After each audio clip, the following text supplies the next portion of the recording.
So you guys might think we're late, but technically, according to Haas, we're really 30 minutes early. So thank you for watching Politically Provoked. We are going to be getting right into this debate. We are debating National Bolshevism. So let's just jump right in and bring on our guests. Let's bring on for the first time, Matthew. How are you? I'm great. Thanks for having me here tonight. Yeah, thanks. So yeah, if you want to introduce yourself, tell people where you lie on the political spectrum and maybe where people can find you. Sure. Well, my name is Matthew Heimbach. Where I fall on the political spectrum, just a little bit about me. I started my journey into politics on the far left, essentially. And when I was a teenager, I got handed a book called Settlers: The Mythology of the White Proletariat, Waste. and was told by the organized left community, essentially in the United States, that the white working class not only didn't exist, but fundamentally we were the enemies, and there was no place for white working people to be able to advocate for change against the capitalist system and imperialism. And that was really tiresome. So I journeyed throughout National Socialism for a very long time in the Strasserist vein, the left wing element of National Socialism. But I came to a conclusion that there were some fundamental issues within National Socialism and fascism, which brought me to doing more research and Waste. developing an understanding Has of National BTFO does Bolshevism. not see So clown. I currently, along with my co-host George Eckhart, just started a new podcast, National Bolshevik Radio, on Odyssey. And where I stand is I'm a socialist. I oppose capitalism, internationalism, but I also have an affirmative ethnic identity, which is a normal thing for socialists around the world to have a sense of patriotism and identity. But that's kind of looked down on here in the United States, apparently. But that's kind of where I lie on things. All right, thank you.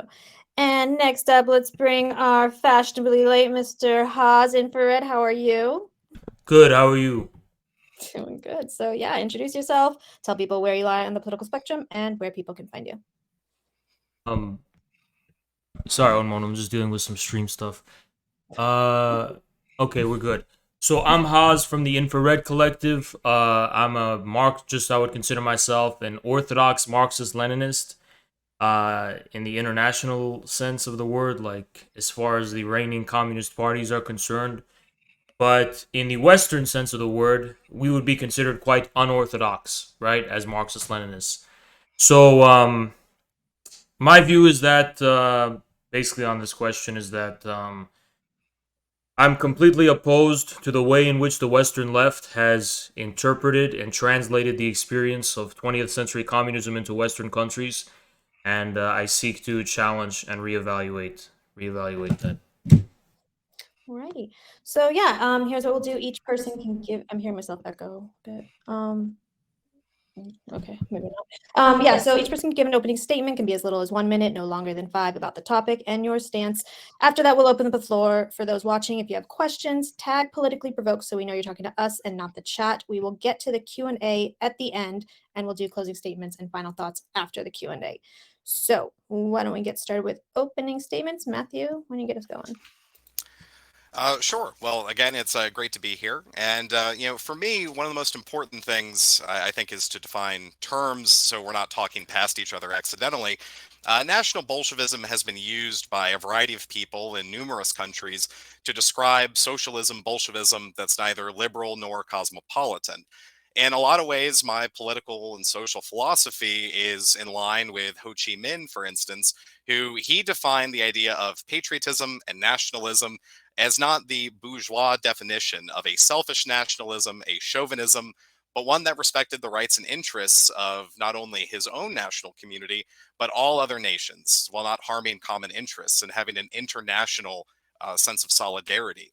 This internationalism should be based on independence, self-reliance, and self-determination, which is what I'm advocating for my people. Here in the United States, I think one of the biggest problems is often people look to historical movements and they try and shoehorn that essentially into an American context. And, as Kim Il Sung said, that, the revolution cannot be imported. It's got to be naturally developed among the people. And going back to the Palmer raids, going back to the first and second Red Scare, going to COINTELPRO, and all the attacks that have been levied against working class movements in this country, up to and including assassinations of guys like Fred Hampton of the Black Panther Party, the real left in the United States hasn't existed for a very long time. And what does exist is the sort of settlers variety that, they claim that anyone that cares about class is a quote unquote class reductionist. And anyone that has an affirmative ethnic identity is somehow not able to be a socialist. I think that you can be a socialist and have an affirmative tie to who you are, to your people, to your community, while still having that spirit of internationalism and solidarity. So I support self determination, and I believe that we really have the ability to not get stuck diving into abstractions, but instead finding out what the real struggles are of working people. I mean, for myself, I've spent over a decade in various forms of activism, a lot of it based on community organizing and charity events, of working with real working people. And a lot of the modern left, not saying y'all, but a lot of the modern left doesn't really know what a real working class person is, or it seems like they have a sense of classism that hates and rejects them. So I think we're in a place here in 2021 where a real socialism can be developed, and we can be able to make real material gains for the working class and give them a voice, and identity, which is part of the human experience, can be an important part of that. All right, so you can just jump right in then. All right, so just beginning based on what you said, especially initially, I don't really think I have any contention with that. I also don't think that there's anything incompatible between socialism or communism with the specific civilizational and national realities of various different peoples. I guess just based on face value, based on what you already said, I guess what I would be interested in knowing is what specifically separates your view of, I think you call it national Bolshevism from Orthodox Marxism Leninism, because there's national Bolshevism is kind of a very ambiguous term when I hear it, right? Because on the one hand, it can refer to the phenomena from the 1990s in Russia with Limanov and those kind of people, which I identify as it was a kind of provocative anarchistic art project, right? More or less. And then you can go further in history and you can talk about the tendency that originated in Germany, but this tendency was specifically about how it was a specific way of proposing how to address the Treaty of Versailles. So that was actually a position Lenin addressed in left-wing communism and infantile disorder. I mean, ironically, right? He's addressing National Bolshevism in his book that's a critique of the ultra-leftist. But I agree with Lenin on that position, however, that there could be no question that there couldn't be an alliance with the big industrial bourgeoisie of Germany against the Treaty of Versailles, right? So, but beyond that, I really don't. I'm not really too familiar with what's called national Bolshevism beyond that context. I don't really know what would separate it based on the way you described it from an orthodox Marxist-Leninist position. Sure. Well, I think one of the most important things is, were I living in Russia right now, I would most likely just be a member of the Russian Communist Party, which of course is a Marxist-Leninist party. Or if I was Chinese, I would be a member of the Chinese Communist Party. But here in the United States, as Caleb Maupin has identified, I think very accurately, the concept of the synthetic left has really perverted, with the exception of just a few voices out there in the wilderness, what Marxist-Leninism really is. So for me, having that element of affirmative identity, which wasn't a question, like if you go back to the 1960s with the original Rainbow Coalition that was founded by Fred Hampton and the Black Panther Party, they worked with the Young Patriots organization, which, as they were combating the issues of police brutality and they were combating the imperialism of the Vietnam War, you had guys who were there in their leather jackets and their berets and the Black Panthers next to Appalachians that were wearing Confederate battle flags that had their own affirmative ethnic identity, but that didn't break any form of solidarity. And I mean, that's why the FBI said that the Rainbow Coalition and Fred Hampton were more dangerous to the American way of life, which is capitalism and imperialism, were more dangerous than the Soviet Union and China at the time. So for me, do I have inspirations, obviously, from national Bolshevik thinkers like Ernst Nietzsche and others? Yes. But in the modern context, it really is just a way of also identifying that one can be a socialist and a communist that's separate from like CPUSA or DSA, the DSA who just held a vote that, one of their congressmen is okay with Israeli apartheid and war crimes, but he can stay. But, heaven help if someone in the DSA were to accidentally misgender someone, then, obviously they've got to go. We don't really have a serious socialist movement in the United States. So it's a way of kind of separating, instead of having to dig through for hours of what you mean by socialism isn't, numerous culture war issues that have nothing to do with socialism. And instead it's, I have an ethnic identity, which is fine. It's not to the detraction of any other ethnic identity or group. And I'm actually a socialist, because right now the American left is very, very sad. Specifically, when it comes to applying socialism to the American context, still, it's kind of strange to me that one would use the term national Bolshevism, because this is a term that, the word Bolshevism obviously it's a Russian name, Bolshevik, right? Also, another thing that seems a little strange to me is the national aspect, because the national question as applied to the United States is actually a very difficult and ambiguous question. It's one that I've personally struggled with a lot. I'm not really convinced that, for example, people within Appalachia constitute a different ethnos, right? A specific ethnos. It seems there's a specific black ethnos, right? Specifically, we could see the Black Panther Party and so on represent that. And to be fair, a lot of people don't know this, but when Huey Newton was confronted with the question of how can white people support the Black Panther Party, he actually said, you should form your own White Panther Party, right? So, but still, I think this was a simplification, because I don't really think white people in the United States constitute a unique ethnos beyond being defined negatively, right? Separate from all those who fall outside of this characteristic. Like, it seems to be a word for one who is already kind of entwined with institutions, right? The more institutionalized and socialized, the more one falls into this kind of cultural category, right?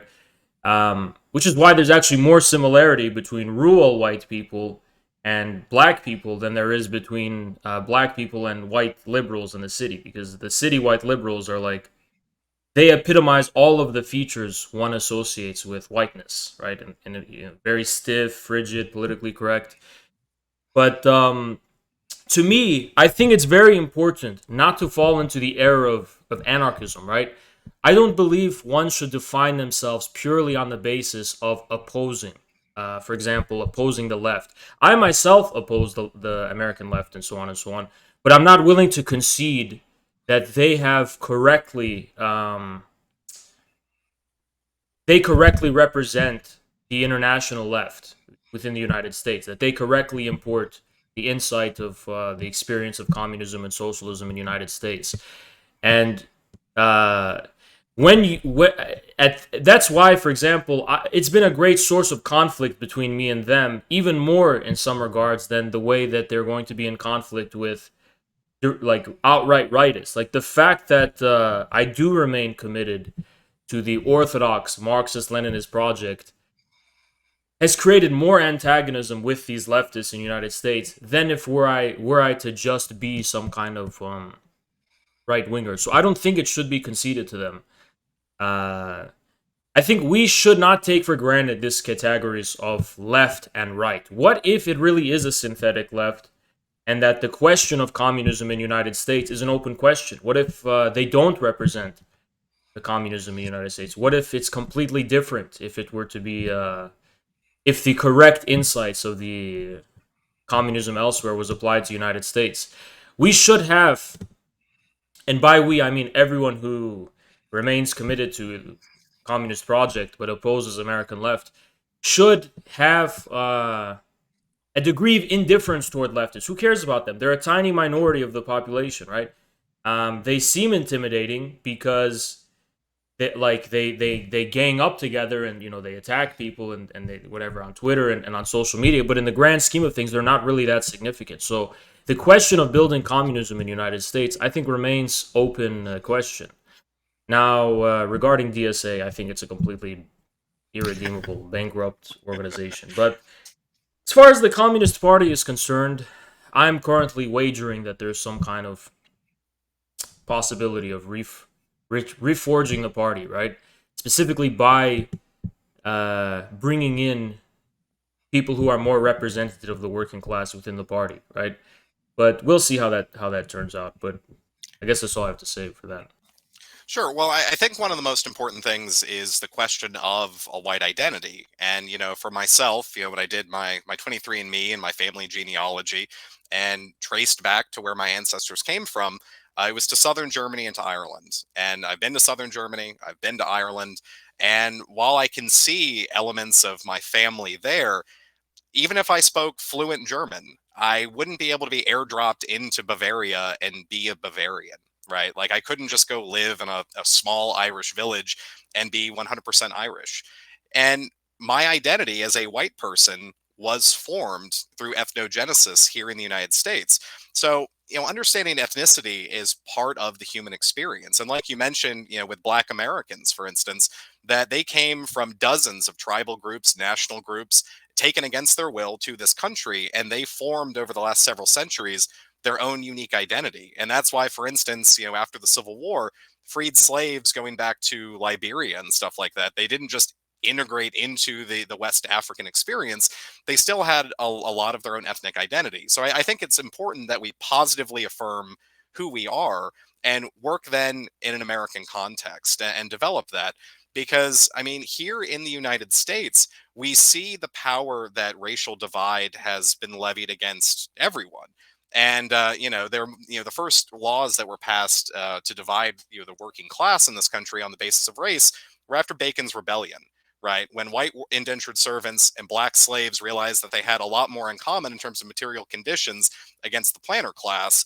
And that's where we see the introduction of dividing the working class. But that doesn't mean that the identities aren't there and that they aren't important.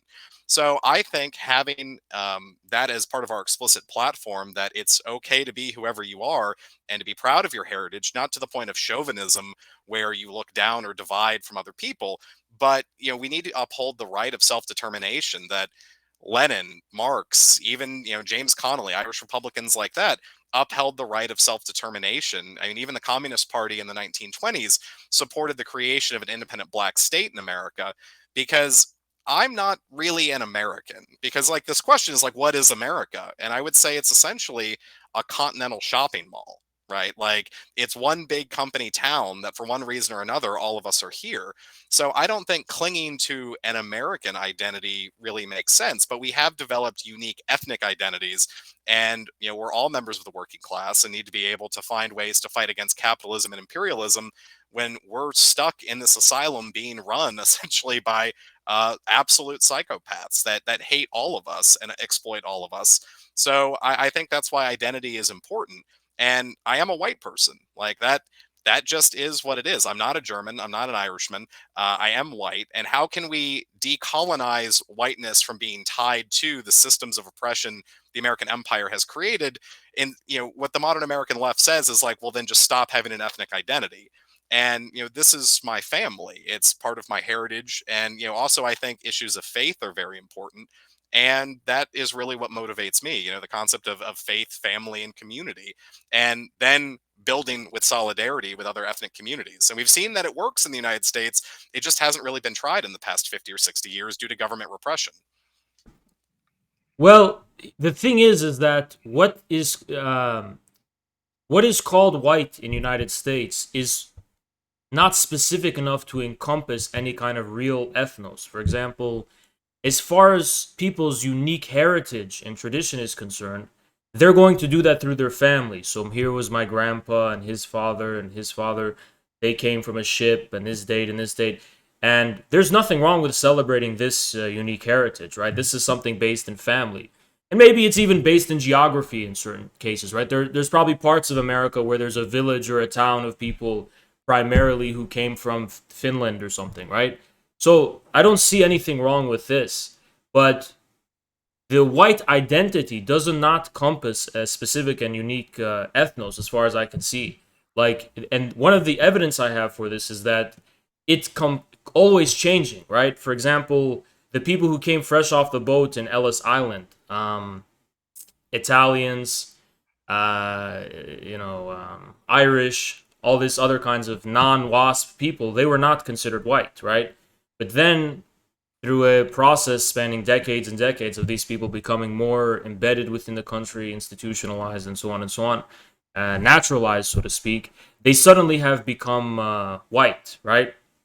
So to me, the only thing that unites the so-called white identity within the United States is a fundamental embeddedness within United States as a state. So it is a fundamentally American identity. It's really just the American flag that's going to unite these various different people. Now, the reason why black people will not be encompassed by that specifically can be actually traced historically, and this is kind of my materialist analysis, to the aftermath of slavery, in which they were not given an economic base that attaches them to some kind of loyalty to the state, with the 40 acres and the mule.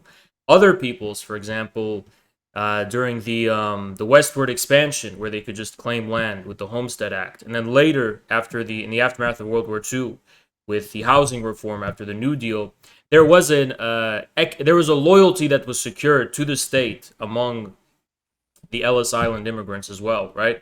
So land is the central reason, basically, why the black identity has not been integrated into the general American one. Also, it's also because black is an umbrella term to refer to various different descendants of slaves from Africa, right?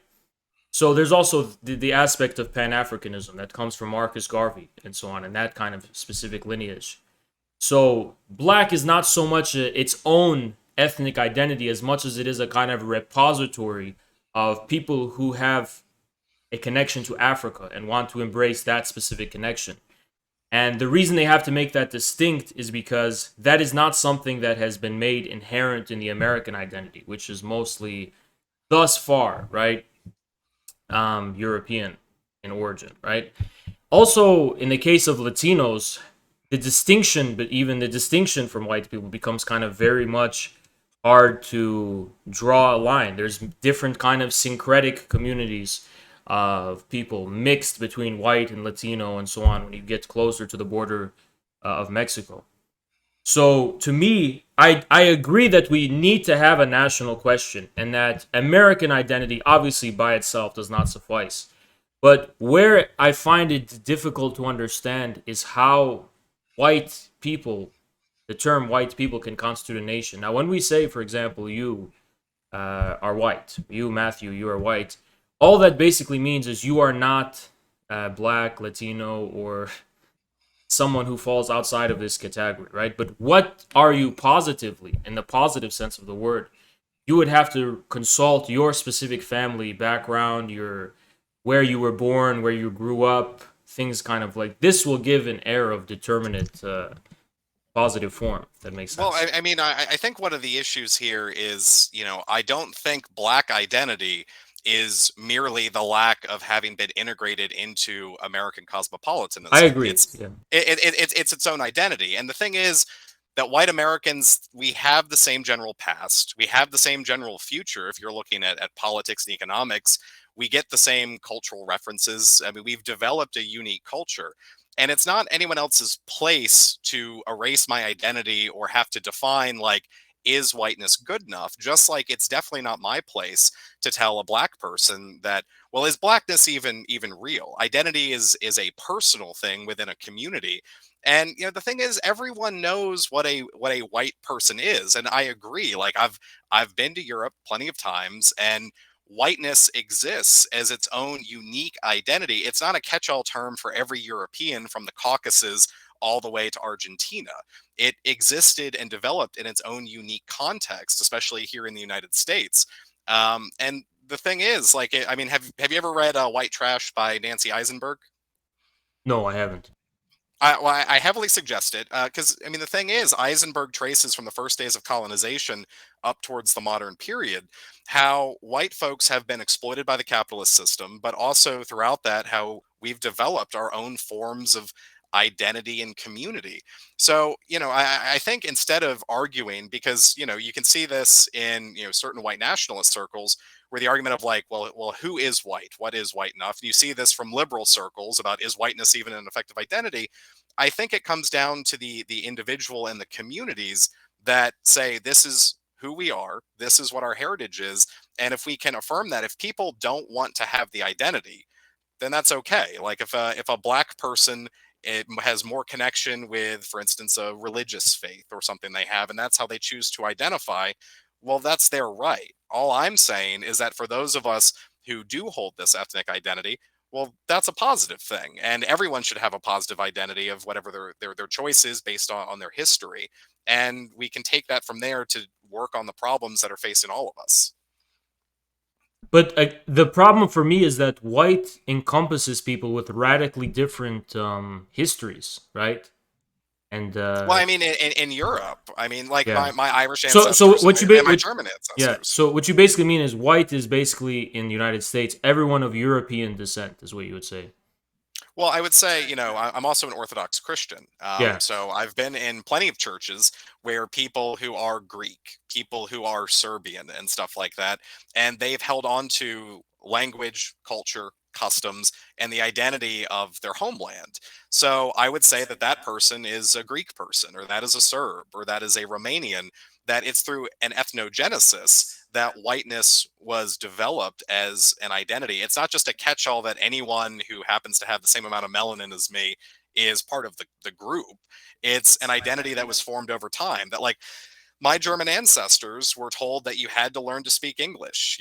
During World War I, a Lutheran priest was beaten nearly to death because he was giving last rites to a German woman in a hospital. So a lot of who we are in terms of our ancestral identities were stripped through the Americanization of our ancestors, but we have formed a unique identity. You can't go into the hills and hollers of West Virginia and not have a sense of culture and place and a people. And I think that's a positive thing. At no point during the labor movement struggles, with the United Mine Workers and stuff like that, was there a question about is whiteness an identity or does it exist? It was simply said, whiteness does exist, blackness does exist, and you both are workers and we need to fight the bosses together. And that's my position I'm coming from. I agree that if you went to West Virginia, you would find all this. But the issue is that too much is encompassed by white. So, for example, you have to look at it also from the urban and rural divide. It seems to me that one becomes more white the more urban they are, right? But it depends on how one is defining whiteness in the first place. The way in which white is mostly defined, in my understanding, and I could be wrong, is reflexivity, a sense of like acute reflexivity. Basically, that one defines the ground of their being based on some kind of institution or some kind of like consciously held premise. Like one reflexive, just in the sense that like one adopts this sense of it's typical, people will say purity, but just kind of pure form, right? And you can think of this in terms of political correctness. In politically correct culture, for example, one is in when they're using the right language and they're using the right mannerisms, and you're proving that you have a kind of reflexivity, right? Well, one is out when one's just being their authentic, normal, and plain self. Then one is completely excommunicated, right? So, interestingly, despite political correctness having an anti-racist veneer, it follows the pattern of whiteness as described, for example, by the theorists I'm familiar with. But this ethnogenesis, I think, does apply to specific peoples. Like in Appalachia, for example, that is a good example of something like that. And then in the South, You have even different, even in Texas and Louisiana, and with get what they're called, Cajuns, something like that. Yeah, the Cajuns. Cajuns, yeah. And then in Michigan, even where I live, you also have this kind of different communities. But I still struggle to see how this is one white nation or one white ethnos, right? Because to me, an ethnos cannot just be defined by what it is not. It has to have a particular substantive determinate reality. So what are some features you would identify of this supposed white ethnos that applies to all of these different peoples? Sure. Well, I mean, as an example, I've spent a lot of my life, my adult life in Appalachia, but I've also lived in Pittsburgh. I've also lived in Michigan. It's a great state, beautiful state. I lived in Montana for a while, and for me, there was no question when I was in Pittsburgh, and all the guys I pretty much knew were Teamsters or iron workers or good working class folks with families. We went to church together. We shared a heritage. And were they from different parts of Europe originally than myself? At least some of them were. A lot of Eastern European immigrants and stuff like that. But we shared a cultural bond and an understanding from one another that it's very similar, as you can see in the Black American experience. Black folks in Michigan and Black folks in Georgia do have the same sort of basis of having developed a culture, and then of course, especially due to economic reasons, having to spread out. Like when I was in Montana, the local county had a southern barbecue they would hold every single summer, where folks after the war, they didn't have farms to go back to, so a lot of them started to go out west, and they kept part of their state heritage and stuff like that and their southernness. But it's also an expression of whiteness, where people that had no ancestors from the south came and participated in, and it was seen as a cultural event that everyone could participate in. And it's the same way, I think, with Black people in the United States. It's the same as we see the growing of the Hispanic identity, which is going to be separate than some mere Latin American national identity that they're forming in the United States, their own unique identity through ethnogenesis. So I don't define whiteness by we're not Black or we're not Latino or we're not American Indian. I do it by the fact that we have, shared culture, shared customs, shared language. And is one of the reasons we have shared culture because of the forced Americanization on our ancestors? Absolutely. But it would be silly for me to walk around in lederhosen or, to put on an Irish accent just because, my great great granddad had one. Instead, understand that my people are part of my identity. And we understand one another. So I mean, I've been all over the country, and there's lots and lots of white folks, even if they're from different European nations originally. We've developed our own culture, and I think that could be said for pretty much every ethnic group in the imperial United States. So I understand when you gave me the example of the steel workers and so on, and how you have similar values and similar sentiments and so on. Probably even similar activities like outdoors type activity, fishing and like pickup trucks and stuff. This is what I see in Michigan with rural people. So I get that, but my only issue is that I don't see whiteness as the essence of this specific. Also, I don't necessarily know if it can be a unique ethnos. If it is, then it's based on the specific relationship these people, I mean, you named it yourself, steelworkers have had with the American state as an institution. For reasons I mentioned before, the specific relation between the working class and the state through unions and so on that was arrived at after World War II, right? And so here specifically, you find among these same groups of people non-white people. Now, are they a minority? Of course, there's always an exception or a minority, but they're still there. It's possible for people who are not of European descent to be part of this, right? Now, not as a community, right? Not as a majority, but it's still possible to become nativized as part of this specific cultural understanding, right? Who goes fishing and does all this kind of things. So there is a specific reason why their majority are white people and white people of European descent. And like I said before, that issue goes back to the aftermath of slavery, right? Now, in the case of Latinos, you're either going to have a case where there's actually a actually deep similarity between the Latino working class that has been here for like decades and decades and decades and this the so-called white one. They're actually very similar, right? But other than that, the issue is just immigration, that they came here sooner, right? So that's really what's going to make them outside of this.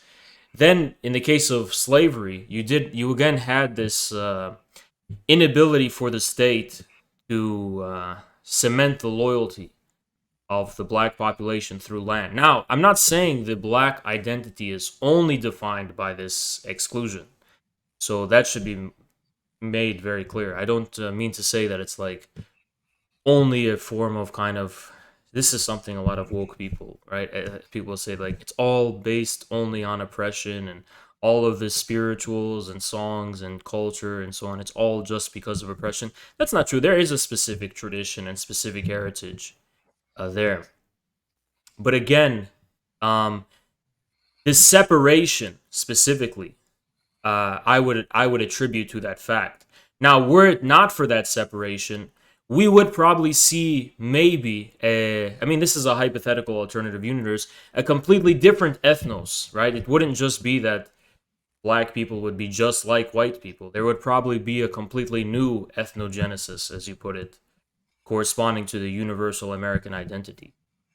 Um, or maybe there would be a different outcome. But for what we can say as far as the current situation is concerned, it's specifically for that reason, right? It's specifically because of, this is why my materialist analysis, because of their relation to uh, their economic relation to the state as an institution. Well, I mean, the thing is, just as an example, that Eskimos didn't know that they were Eskimos as a separate identity before a bunch of Europeans paddled up, right, and said that hey, by the way, you guys are this. But that doesn't mean that they didn't have an identity. It doesn't have to be, and it shouldn't be defined by other groups. I mean, just talk to a European. Like, there was a time I was hanging out in a pub with some European comrades, and every time I talked, I would see the people across from me kind of go like that a little bit. And I stopped. I went like, am I loud? Like, I apologize. Everyone was quieter around me. And I'm a pretty loud, chatty guy in general. But they were like, yes, white Americans, you guys are, and a European can tell, even if you look German or look Irish or stuff like that, that you are of a similar heritage, but you're part of a separate identity. And the thing is that as a white person in the United States, that we shouldn't have to have a duty to convince any other group that our identity is valid. It's real to myself and members of my community. And, in the American political system, like, you see Zionists, for instance, saying that, well, the Palestinian identity isn't legitimate. Actually, they're just Arabs. And here's all these reasons to justify the apartheid state of an occupation in Palestine.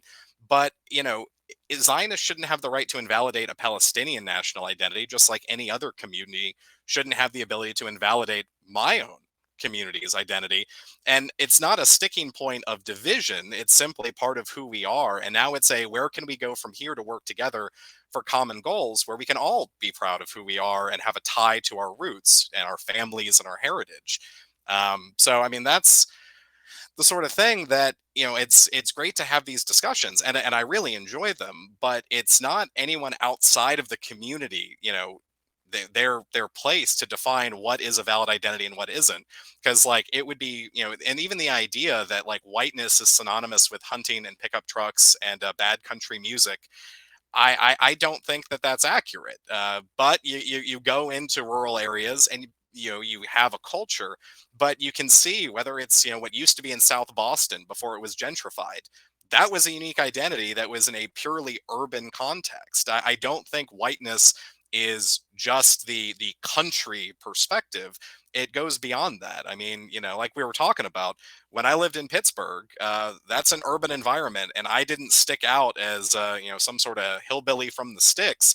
I was just part of the community, and that's who we are. And then we can work from that to work to achieve political goals. So the reason for that, just that last thing, is after modernity, the dynamic between rural and urban was no longer defined in the traditional sense between agrarian and you know cities, right? There was a kind of suburbanization. Sorry, how should I put it? Yeah, I guess suburbanization within the urban context that created a new rurality, right? So the working class within cities who work in factories and so on, they themselves, even if they're living in in Pittsburgh, they would be considered rural in the American cultural imagination, right? But regardless, the threshold of the urban-rural distinction is something historical. It changes over time. But my issue is that when we try to have a scientific analysis of the ethnogenesis in any country, moral, right, we see that the relationship to the state as an institution is definitive. It's a defining part of how an ethnos comes to be, because an ethnos is a way of collective being. It's a form of collective being. And the state is the universal institution that interpolates an individual as more than just themselves. But it doesn't only do this in some abstract or ideological sense, it does it in a material sense in the form of the way the state relates to individuals economically, right? The state reproduces its material existence through the people that serve as its popular foundation, right? Um, and that is specifically in terms of land or abstract economic space of some kind, right? So we can see in the United States that the white identity that you're talking about, why is it that if it is something separate from America, or at least not reducible to the ethnos of American state, why is its whole history and whole identity and so on, why can this all not, why is it that we can trace this to the specific relationship between the individual and the American state in general, just individual taken as like the ideal citizen of the American state. Like we can trace, for example, how this ethnos came to be, and it was through the American state. Like it is precisely the reason why Irish and Italians and Polish and all these kinds of people became white. It wasn't because they eventually came to an understanding with the WASPs. It was because of the specific new relationship between the universal American state and the individual that happened after FDR and World War II, right? So this is the question we have to answer. How is it that the category of white can expand? Well, the way I see it, I don't see another alternative explanation, is precisely because of this material analysis of the American state. And that's finally why you say that people who are outside of the community cannot, like, say, does it exist or does it not exist? But within that specific community of people you're talking about, I could be wrong, but the majority of them, while acknowledging that they're white in the sense that, yes, we're white, we're not black, whatever, when they define themselves positively and affirmatively, they really just end with American. Some may tack on the Irish or the Polish heritage or the Italian one, but at the end of the day, it is the American identity that they are the most loyal to, in my experience. I mean, I don't see I don't see the majority of white people in this country viewing the white identity as a political signal, a political identity, or even an ethnological identity around which to identify or rally themselves. It's just they just say, I'm an American, I'm proud to be an American, and that's what I am, right? And they even go so far as to say, when they express their rejection of Black Lives Matter or whatever, they'll say, why are they dividing us by race? We're all Americans, right? So this is something that has to be kept in mind. It's the American identity that the community you're talking about, like itself, the way I can see, I could be wrong, chooses as it's the banner under which to define itself, not whiteness. Well, I mean, the thing is, I mean, first of all, states don't define ethnicity. I don't think that's ever been the case. Human beings are fundamentally tribal. That's part of the human experience. I mean, that's why even when they do studies on young children of all backgrounds, for instance, they can be triggered with a bigger response when a hand is put, in front of them, and it's pricked with a pin the closer it looks to them. That's not a white person thing. That's a natural thing that through evolution, human beings became tribal creatures. So that can either be used to be a negative and promote chauvinism or hatred or stuff like that, or we can just simply accept that that is a scientific reality of the human experience and work with it. I mean, ethnicities have existed long before the modern concept of states, right? Or even the modern concept of nations. Tribalism has always been part of the evolutionary experience of every single person on the planet. And if the state, the American state specifically, causes ethnicity of this American identity, then why hasn't it managed to fuse together black folks, white folks, indigenous folks into one people when they've had centuries to do so? So, I mean, I would say the main relationship between the people in the United States, whether they're white folks, black folks, indigenous folks, whatever, it's based upon our exploitation. Essentially, it's not about creating an affirmative identity. I mean, America was founded by a bunch of capitalists that created these colonies, and they took the poor and impoverished of Europe, brought them over here, and they referred to them in some of the documents amongst the Virginia Company, referred to working class people as fertilizer. That we were to be brought here to work and to die, and then make profits for people, many of whom never even came to the colonies. And I would argue that the American Revolution from the beginning wasn't based on any liberating principles. And you can see that just by looking at the Whiskey Rebellion, which was led by Continental War veterans that said, hey, this whole thing was about no representation, and we're not going to be taxed if we don't have a voice. So what does George Washington do? He marches 13,000 troops in to Western Pennsylvania to murder farmers, many of whom are Continental War veterans, who were simply saying, hey, these are the supposed principles of our new republic. And I think going forward over the past 200 plus years, that's been the main relationship between every single group of people, especially including white folks, that the state hasn't existed to create an identity. It's simply existed to bully us into being exploited. And it's capitalism in a turbocharged fashion, because at the very least in European countries, these national identities had time to develop from tribal identities into feudal fiefdoms, into the modern concept of a nation state, and so on. But the United States, it was founded to make money by rich people to use and abuse us. And in that context, blackness developed. In that context, whiteness developed separate from the state. And I think you would find the people that are most tied to their ethnic identities are those who are the most exploited. And they're the ones who have found a sense of community and identity amongst people like themselves. Well, I don't mean to say that the state creates ethnicities in a voluntary sense, like, oh, we just want to be a universal state, and because it's a dialectic. The issue is, what does the state working with to begin with? It's working with already made ethnos. It had no say in determining or forming. So I agree the state doesn't create ethnos, but the state is a fundamental part of the dialectic of ethnogenesis. Um, for example, if there's such a thing as the French ethnicity, this is only an ethnicity that was united by the common reality of all who would then become part of the category of French people, unified by the French Revolution. And it was specifically based on their loyalty to the French Republic. The Republic, right? This is the making of France as a modern universal nation state. Before then, you did have an identifiable, ambiguous kind of French people, but it was far more localized and far more ambiguous in an ethnological sense.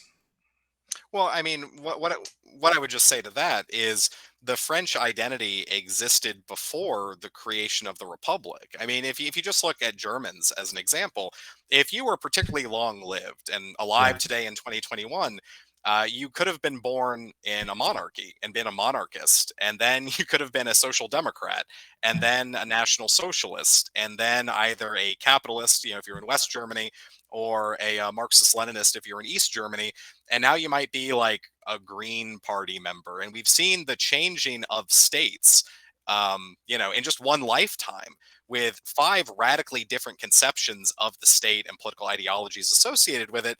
But no one would really question that they're still Germans, right? I mean, even the German Communist Party in their famous hymn, Red Wedding, they say Germany for the Germans, and that it betrays the idea that the German identity is not just built upon what state you're living in or what ideology is then being brought and in many cases forced on the people. It's an organic part of the human experience. So here in the United States, I mean, you could have lived as a colonist being ruled in a company town, and then you're part of the republic, and then you're once again living in a company town, right? And then we've got the issues of segregation, stuff like that. And America was defined by a majority ethnic identity until the 1965 Immigration Act. And now America is, as an identity, is like whatever you want it to be. Our diversity is our identity, which is the absence of an identity is the new American identity. So, I mean, I would just disagree that the American experience, our relationship as Americans, really had anything to do with the state. Places like Appalachia, as we've talked about before, were so rural in some places. Like you've got the blue people of Kentucky, where they had a genetic quirk where their skin, because there was a small amount of folks in the hills, they had actual blue skin, which is a fascinating thing if anyone wants to look at that. The blue people of Kentucky, but they weren't getting their sense of self from Washington D.C. or New York or Philadelphia. It was from their local community, and they collectively identified as white. Yeah, I mean, yes, the French people and the German people preceded the nation state corresponding to those. But before the French before the French Republic, uh, this specific universal ethnos that cuts across all religious differences and all local differences did not exist, right? So the French people as a nation, I'm not saying they were created voluntarily by the state, but it is the state that epitomized their genesis as a nation, right? That makes sense because it's a dialectic point. It's a very subtle dialectic point that has to be understood.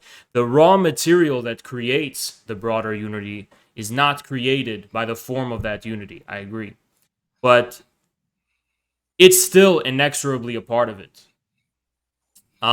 So I'm not saying Germany was only the German state or the Germany as a political entity, but statehood is an inexorable part of ethnogenesis, and specifically, religion is also an inexorable part of ethnogenesis historically, right? It's just that these things operate under a time span that's much, much longer, like centuries and centuries, than can be accounted for by individual ideologies and individual practices, right? It's just something that takes much, much longer.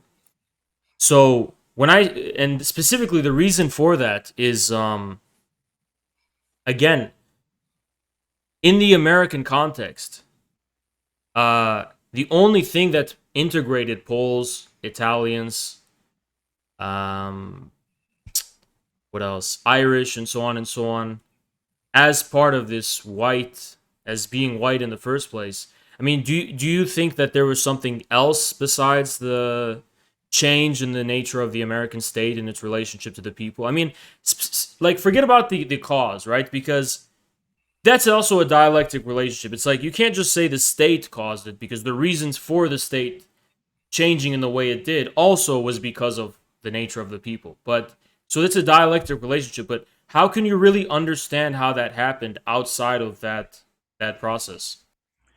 Well, because it's lived. I mean, the thing is my identity comes from my papa. It comes from, the ties where I can visit where my ancestors have been buried for hundreds of years. When I can go to North Carolina and see the battlefields that my ancestors fought on and some of them gave life for, it's not just an abstraction. My identity is a real thing that real people have lived, struggled, and died for.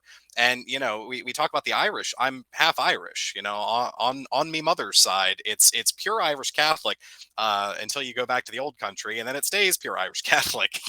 Like identity is a real lived thing that all human beings are grounded in, and the thing is that every identity we can work to try and pick apart, right? And I don't think that's helpful. I don't think it's accurate. I respect the positions you're bringing forward, but for me, accepting who I am and what I'm rooted in is, part of then my struggle for socialism for my family. I'm a father. I've got two young boys and I care about their future, and their heritage is part of it, but also the fact we're living in a society where the capitalist state wants to exploit them and use them for cannon fodder in imperialist wars and things like that.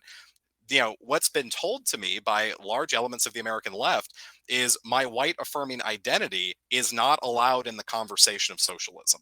So, I mean, I'm coming forward to simply say I am white. There's plenty of white folks who identify as white, plenty of people that maybe don't have a strong ethnic consciousness, and that's their own choice. But the real question is, are those of us who have an affirmative white identity, just like, the Panthers back in the day had an affirmative black identity, can we be part of the conversation about developing socialism for everyone? Because, you know, the synthetic left says no. And this is a clear point that they've made. And also, if you disagree on any of their multitude of social issues, I'm not saying that's your position, but I mean, would you agree that having an affirmative white identity, and we can discuss whiteness and the history and the ethnogenesis for a long time, but to say here in 2021 that hi, I'm a white person, I'm raising my kids to be white and to have that heritage and identity, can we be part of the conversation of socialism? Well, look, obviously white people can, I mean, it's a no-brainer. White people are the majority of America, so any American socialism, of course, white people will be a part of it. But my gripe with this issue of white identity and white people as an ethnos specifically isn't so much because I want to have a sober materialist view of this. So I'm not speaking from an emotional or even so much ideological perspective. I'm just skeptical at the idea that this is actually objectively a real ethnos that could succeed in unifying the majority of even those who would be considered white in this country. Like I don't see a context for the white identity beyond expressing some kind of grievance against non-white people. Like, are there manifestations of a affirmative white identity beyond, for example, like we want to be separate from all these other kinds of people, we're sick of all these other kinds of people, and so on and so on. So to me, it's like again, it goes back to the question. Of course we all have a sense of identity and heritage that goes back to our father and our grandfather, but were it not for the change, for example, the fundamental change in the American state that happened, the causes of which we could talk about, Irish people and Polish people would not be considered white in this country. I mean, they would have been continued to be excluded in the same way they were before, and WASPs would be considered white Americans. These immigrants who came from Ellis Island, having no way to become economically naturalized through the integration of the government, corporates, and unions, and so on, they would have been excluded from this kind of American project and would have been confined to some kind of subaltern existence. So we just have to evaluate objectively how the people you're describing came to be. And if we do that, I don't see how a white identity is what's essential. To me, what's essential is a specific relationship to the state. Now, does that mean the state caused this in the first place? No. It just means, and that's something that has to be investigated more broadly. But we do have to accept that these are people, by and large, who themselves choose to identify as Americans first and foremost before anything, right? They are Americans. Now, it's only a small minority of white people who will then get into the kind of white pride stuff. Like, it's one thing to say, I'm proud to be an American. And there may even be an implicit understanding among some of these people that this is referring to people who are like me. In other words, white people. But, like, white pride is not something you find that's that commonplace among these same white people you're talking about. I mean, I would politely disagree, in terms of having an affirmative identity, it's increasing amongst the white working class. This is part of our normal lived experience. And, I mean, one of the things, and I really appreciate, the hypotheticals and the historical discussion, and I'll jump back to that in a second. But I mean, what I want to know fundamentally coming forward is saying, like, hi, I'm a socialist, but I also have an affirmative white identity. And that is a core part of who I am. Are people who have an affirmative white identity allowed to be part of the socialist movement, or are only deracinated white folks that don't have an ethnic identity a part of it? Can you have an affirmative white identity and participate in the socialist movement? I mean, that's a yes or no sort of answer, in my opinion. Well, I don't know what an affirmative. Well, there's two things, right? Sure. To me, there's no clear socialist movement that even exists in the United States, right? The one that, I don't know if you're referring to like a Twitter discourse or something like that. I don't consider that a socialist movement. So I don't think, if you're referring to a potential one, I have to ask what the practical implications are. What does the meat and potatoes of that mean? Because, for example, if there's no objective reality to a white ethnos, right? And not obviously white people exist. They're very clearly separately identifiable from other people. But is white an essential ethnos, like a specific substantive positive ethnic identity, or is it just an identity based on negation, pure negation? Well, I mean, And in terms of if it's not, then someone who says, "Hi, I'm someone who identifies as white in the positive sense. Am I welcome?" I mean, to me, that would be no different than someone who says, "Hi, I'm a furry. I identify as my spirit animal is a wolf or something." Like, what would be the practical implications of that, right? At the level of a socialist movement. So we have to get to, first and foremost, because of course, I'm a Marxist-Leninist, right? So whatever country I live in, I'm going to try and arrive at a scientific view of the national question within the country. It's not based on individual preferences or individual identities. It's based on understanding, because as Stalin pointed out, nations are a material thing. They may not be as discrete as we'd like them to be for purposes of simplification, but there's a material reality to nations. There's also a material reality to ethnos, as even Soviet and Chinese ethnographers would point out, right? And knowing what kind of ethnos predominates in the United States is a very important question, and what kind of nations exist within the United States, or even what nationhood is in the American context, is a very important question for communists. But I'm just not convinced, for practical purposes, right? Not purposes of excluding or including arbitrary personal identities, but for practical purposes of working in this country, I'm not convinced there is a white ethnos or a white nation. Well, I mean, do furries have to scientifically prove that their identities don't exist in opposition to non-furs? I mean, honestly, you're far more likely to find a place in the Communist Party USA, or especially the DSA, if you're a furry rather than a white person that has a tie to your history. But I mean, the thing with this, going back to the 1960s, and I really do believe that the Rainbow Coalition was the strongest example of what can be achieved through solidarity. And, if you look at the propaganda of the Young Patriots, along with the Panthers, they didn't have a question about whiteness. The Young Patriots were white. They wore Confederate battle flags as their symbol. There was no question that whiteness existed. I mean, even Mao in the Little Red Book, he specifically talks about how, white people, the ones that did oppression, were the plantation owners and the capitalist class, and judgment should not be levied against the white proletariat. Instead, we should look for solidarity. So even Mao understood that white people exist as their own separate group, and we have to divide the proletariat from the capitalist class. The Black Panthers, as an example of a truly revolutionary socialist and internationalist movement, understood that white people existed, and they were willing to actively ally with people that, during the 1960s, having a Confederate battle flag as the battle over, desegregation stuff was happening. That's sort of controversial, but they were able to say, look, this is a part of your heritage and your sense of self as white folks, and we're going to work together and have our symbols.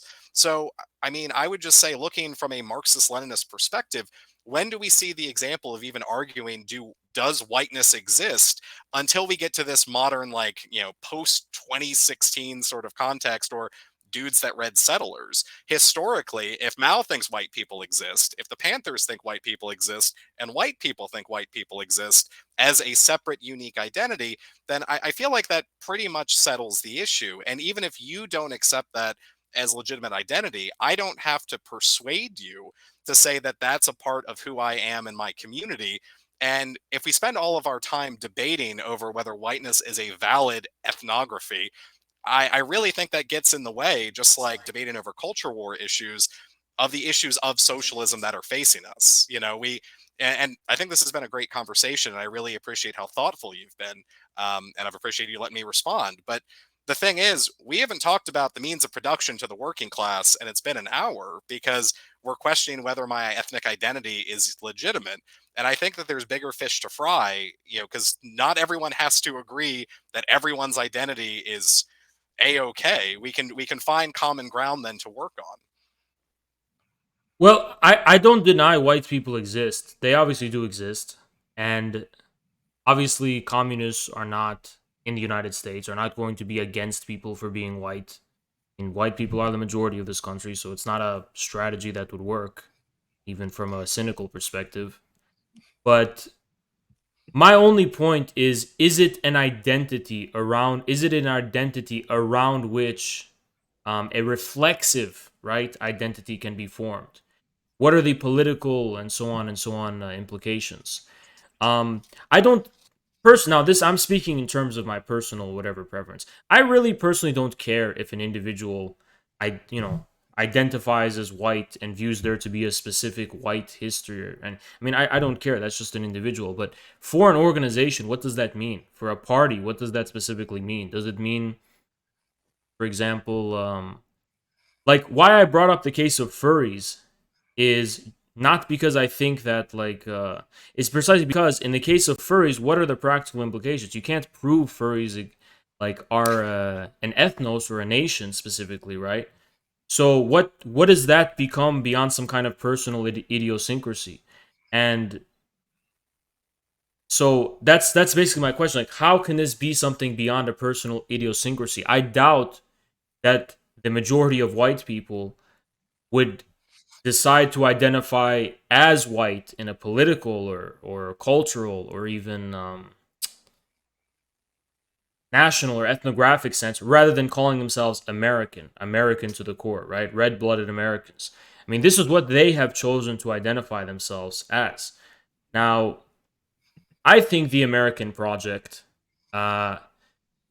is a project of civilization building. So to me, I want it to be more inclusive of other peoples, specifically the Indians or indigenous people, politically correct term, the Latino people, and so on and so on. But as it stands, this is what has as far as I can see, made white people white. Not a reflexive white identity, but something more fundamental. Well, I mean, what I would say, the idea that whiteness only exists in opposition to others, I mean, places like Appalachia, I mean, you've got entire counties and parts of the region that have always been 100% white. I mean, since, the regions were settled by, folks like us. But they have affirmative regional identities, cultural identities, and racial identities. I mean, the pearl clutching that's happened since the 2016 election about specifically these regions or places in the so-called Rust Belt, that it shocked everyone that the idea of racial appeals and stuff like that spoke to people that for generations had been blue dog Democrats and part of the solid blue wall, but they had an ethnic identity, and that exists outside of the other, because in a lot of these places there is no other, it just is. These communities have developed everything from Appalachian granny magic, which essentially is a folk medicine, to music. I mean, one of my good buddies in the Traditionalist Worker Party, he makes musical instruments, right there, that the way his daddy did, his granddaddy did, and so on. And the music they play is part of that culture. Even things that might seem a little strange, you go into Appalachia and sometimes folks handle snakes at a Baptist church, or a Pentecostal church. Um, it's unique elements of culture that developed locally that isn't in opposition to the other. But I mean, the thing is, at the end of the day, what this means is we reject the critical race theory that's being put forward by the modern left that fundamentally argues that white people are somehow A, illegitimate, B, guilty of the sins of capitalism that's been transplanted onto the white working class, and fundamentally bad. And the thing is, in this conversation, talking about socialism going forward, I'm not asking for whites to have a special role. I'm actually asking for the opposite of that, to be able to stand as equals with other ethnic communities that already have their own affirmative identities. I don't want more or less legitimate. I just want everyone to have the ability to have an affirmative, legitimate identity where we can respect one another. I'm gonna let Haas respond to that, and then we're gonna get into the Q&A. So if you wanted Yeah. to. Well, to be clear, I don't think white people are devoid of culture. I just don't think, and this is my view, that whiteness is the essence of those specific local cultures because they differ regionally and they differ based on the people, right? Appalachians are not the same as Cajuns, right? In terms of those traditions, in terms of that specific culture. And finally, as to the final point, I think this should simplify it, I guess. I don't think it does a communist movement good to have white people feeling guilty all the time because communists are supposed to be warriors, they're supposed to be fighters, and they're supposed to be winners. And we were going up against the class enemy, we're going up against enemies. So to have a bunch of people who are weak and apologetic all the time, I don't think that helps anyone. Just speaking personally, I think it's much more productive if people from white backgrounds, uh, we all maintain a position of mutual respect, not overstepping our bounds as it regards interference into other people and other people's business, not being disrespectful, but just maintaining, a sense of dignity and a sense of, you know, I definitely agree that there's something really fake, if this is what you're referring to, I guess, about the way in which white liberals and white leftists are always, acting like they're so apologetic and so repentant. It's kind of a feature of, I guess, a religious leftover and feature. But at the same time, I think that like a kind of white pride or white nationalism is just the opposite side of the coin of that very same pathology, which is fundamentally unable to just get over whiteness. I think like whiteness is just something that as an identity like shouldn't really be on I don't see it as something that has to be on the back of people's minds all the time. The way I see it is that the most prominent communist fighters in the history of the United States who were white, they were focusing on bigger things. They were focusing on America and the American people. I mean, maybe if they came from Irish backgrounds or Polish backgrounds, they were focusing on that specific community. But I mean, their minds were not on that, right? And to me, I think it's an attempt to kind of just be the opposite of what the white leftists and the white liberals are, which is this kind of self-hating and permanently guilty kind of posturing. But I think it's just the other side of the same coin that might actually very well lead to the same outcome, right? We should focus first and foremost on, first of all, the struggle of the American working class, America, and then we should also be attentive to the national questions that need to be addressed, right? Lenin was a Russian, right? Because there was a Russian civilization. But he was also attentive to the national question in the Russian Empire concerning the national minorities and that whole thing, right? So I think we have to have something similar here in America. We have Americans. Most Americans are white, not all of them. Most people who identify primarily as Americans, above all, are white. Again, not all. But we can have that American civilization or that American identity. But we need to be attentive to this other pressing national question in this country as well. So that's my position on that overall.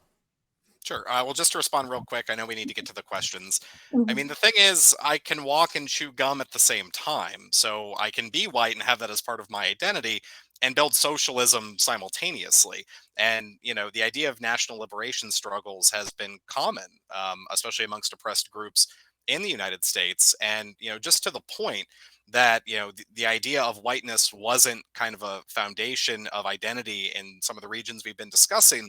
There's a reason the bosses brought in workers of color into areas like Appalachia, or Henry Ford brought black workers that were dispossessed and pushed out due to the boll weevil epidemic and the Great Depression into places like Detroit, right? Because at the end of the day, he knew that ethnic strife and differences and stuff like that would make organizing harder of the working class. Now, I don't think these lines should be able to stop us from working together, but the idea, Fred Hampton specifically said that he believed in black power, he believed in white power, he believed in yellow power, he believed in red power, all power to the people.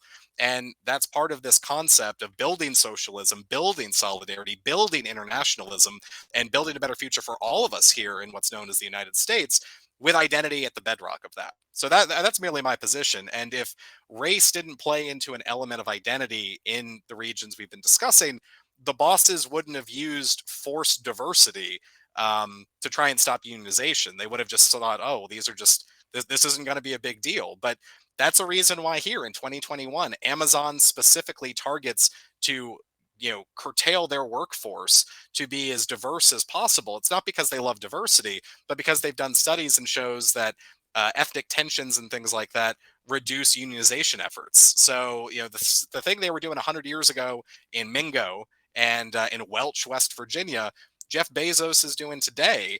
And that's why accepting identity is important. It's affirmative. And to pretend it just doesn't exist, like, only white Americans are being asked for this erasure, that we got to put all of our identity to the side and we got to just build socialism for everyone. No other ethnic group is asked for that. And I don't think we should ask them for that. Instead, we should all have an affirmative identity and build socialism together. But anyway, that was my final thought on that. All right, so I'm going to start reading some of the questions and super chats.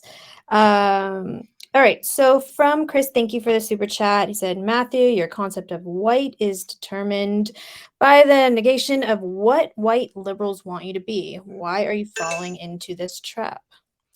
Well, I don't believe that my concept of self and my family's concept of self is based on anything that white liberals want. We've existed as a people for hundreds of years, and outside of any white liberals promoting things like white guilt and the mea culpa, mea culpa, mea culpa that they love to do for MSNBC and CNN and stuff like that. That has nothing to do with my lived experience and the experience of my children and my extended family. So I don't believe that my identity is based on the negation of any other identity or any other group. And I don't believe it's being defined to me, because if I was going to go along with what white liberals wanted, then I would just go ahead and be a cartoon supervillain. Like, I would embrace neocolonialism. I would embrace white supremacy, because that's what white liberals fundamentally think in a classist, just horrific way towards the average white proletarian. And so I reject those things. I reject the framework they've established and instead support solidarity. But don't you kind of think that, like, even the kind of terms you're using, aren't those a little bit similar to how white liberals speak, like lived experience and isn't this kind of a feature of the kind of new kind of liberal individualism in our society? Or No, I mean, I don't think so, because again, going back hundreds of years, it's how we identified. I mean, the first immigration law to the United States limited immigration to white persons. So even the argument that, for instance, like, well, the Irish weren't white, or the Polish weren't white, or the Italians weren't white.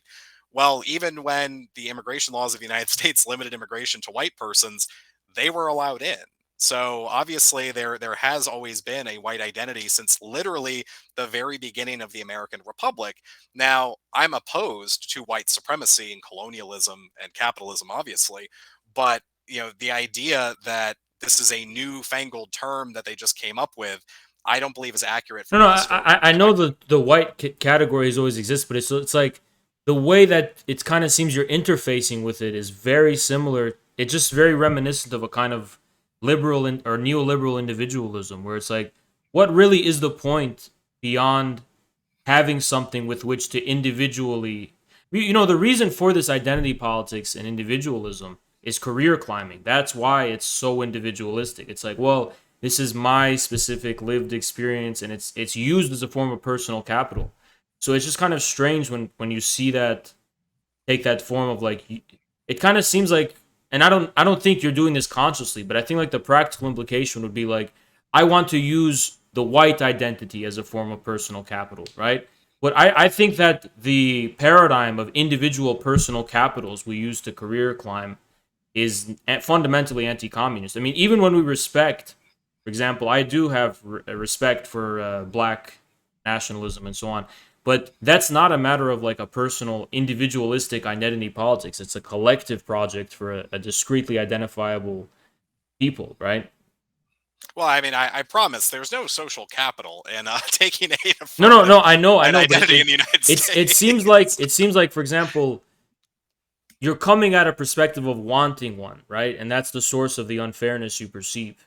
But I don't think it's unfair. I think the social capital existing in the first place is fundamentally individualistic and neoliberal. So Well, yeah, I mean, I would politely disagree because I would say it's fundamentally collective and communal. It's the white capitalists that have no sense of identity, just like any capitalist doesn't, right? Their identity is green. Their identity is one another to exploit working people. So the idea of having an ethnic identity is actually a communal sort of perspective. And we've seen this amongst, communist movements and socialist movements throughout history. The national question of Ho Chi Minh or of even the Soviet Union was never a question. So no, I think it's a rejection of individualism. It's a rejection of the liberal establishment, and instead is trying to bring our sense of community back that then we can organize class consciousness within. Okay, so from Black Lennon, thank you for the super chat. It said, question for Matthew. Do you believe in the labor aristocracy? What are your thoughts on it? Do you deny it? I'm interested to hear your answer. Well, I mean, if we're to talk about the managerial class and stuff that exists, I think at the end of the day, the labor aristocracy really comes down to there are capitalists and there are proletarians. And we've really muddied the water in especially the service economies of the West and things like that, to where thinking that like your supervisor, because he might get higher wages or things like that, is somehow a boss, totally misunderstands what socialism is and what capitalism is. Like, if you're a temporarily disadvantaged millionaire, which unfortunately is the perspective of a lot of Americans, right? There's a great book, It Didn't Happen Here, which kind of discusses why socialism never was able to fully take root in the United States as it did in a lot of European, Asian countries. I think that there's a misunderstanding of what the capitalist system and the capitalist economy is. And that's really been a point of division. Like, the enemy is not your boss on like at the local McDonald's or like the local factory. It's the guy that owns the means of production. Okay, thank you. And from Chris, thank you for the super chat. It said, Matthew, why do you sound like an intersectionality seminar with different semantics? I don't know, maybe it's I spent too much time in grad school, I guess. No, but I mean, the thing is working to explain these concepts that I think that there's a lot we see in modern academia and the modern media that their final analysis and their takes are wrong, but they bring up a lot of interesting points that we can apply and adapt. I mean, socialism and Marxist-Leninism is a scientific process of understanding the world around us and where we're developing and going. So, you take what you can from all sides in a scientific and thoughtful way, and then apply that to your current circumstances. And now from Patty Vandal, thank you for the super chat. Hey Matt, do you know how Patty T is doing? I'm guessing this is a troll question, huh? No. Patty What? Charlton. He was speaking of Okay. white culture. He was a folk musician that turned out some amazing albums from within the Traditionalist Worker Party, and he was grounded as a folk musician in that sphere. Went his family going back hundreds of years and adapting a lot of old tunes and stuff like that to a modern political context.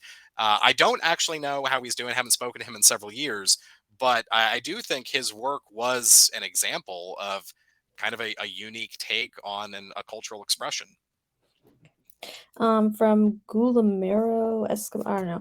Thank you for the super chat. I said, explain why Jews aren't white Americans, even though they were white under the Naturalization Act of 1790. Oh, well, I mean, that's easy. They Jew, which most Jews are, that most Jews are rooted in their own religious and ethnic heritage and concepts, that regardless if you're a Polish Jew or a German Jew or something like that, and even if you don't practice your religion, that you see amongst these communities, you can be as secular as the day is long, but you're still then rooted in your ethno-religious identity. So just because, and that's an important to understand, whiteness is not about melanin. Whiteness is about a shared cultural history and identity. And if you were, well, maybe a German, we might get into some controversial topics, but let's say a French. Like if you're French, and you could be a French Jew, and you've got a tie to your own, Jewishness and identity that is separate from the standard French identity. And you come to the United States, you're still Jewish, just like someone who comes here and is Algerian. He's might have an American passport, but he's still gonna be an Algerian. He has a tie to his community, and so do Jews, even if they're secular. But besides besides the religious background, and being secular and Jewish doesn't erase that religious background. Like, for example, there's a lot of secular Muslims, but they're still fundamentally different than Christians, right? But I don't see, like, if you ask black people, if you ask Latinos, if you ask non-white people in America, Jews are fundamentally white. I mean, I don't see how you can't. I mean, they're just as white as Italians or Poles or anyone else. That's how they're considered. I mean, Right, and this is important, but it's not how they consider themselves. And we can see that with, well, for instance, the creation of the Zionist occupation in Palestine. Even if they are white in some of the conceptions of American history, they themselves do not identify with that unique ethnic identity and the cultural and often religious trappings that come with that. They identify as Jews, and that's why American Jews overwhelmingly support the Zionist occupation and Israeli apartheid, and they're tied to their roots. So it's not just about skin color; it's about no, I know, self-identification and history. but culturally speaking, and I don't really know if they don't consider themselves white just because Israel exists. But regardless, culturally speaking, they're they are considered not because of how they look, but because of the similar culture. They're considered white by black people and by Latinos and by other non-white people. They're not seen as like somehow non-white or outside white. I mean, I would disagree. Like Just in the same way that Italians are, right? well, no, I mean, even look back to Malcolm X, for instance. I mean, Malcolm.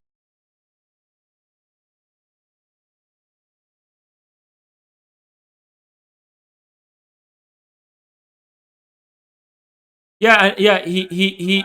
What? Right. But what you even in that context, when he was singling them out, it's because he viewed them as a type of white people, and actually the at the time and even to this day, like many black nationalists who are referred to as anti-Semitic, if you hear what they say, that's actually what they think. They believe that American Jews are a type of white people. They are white, right? Now, there might be anti-Semitism where they're being singled out in some cases, but not insofar as they're seen as non-white. See, Like for I just.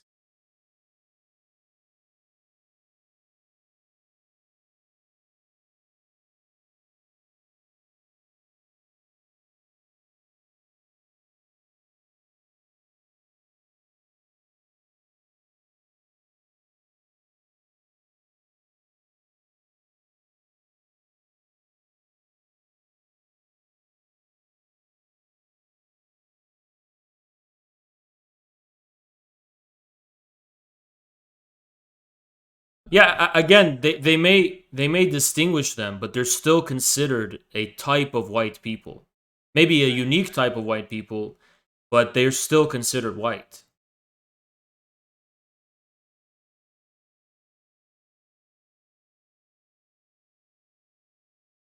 I actually that's very same kind of anti-Semitism that's coming from the black national, some, not all, black nationalist writings, is precisely because American Jews are identified as white. Like that's actually the reason why. It's like it's part of the broader kind of mythos, for example, that like white people were created from the mad scientist Yakub and so on, and like this whole thing, right? And the anti-Semitism is just that they include Jewish people within that.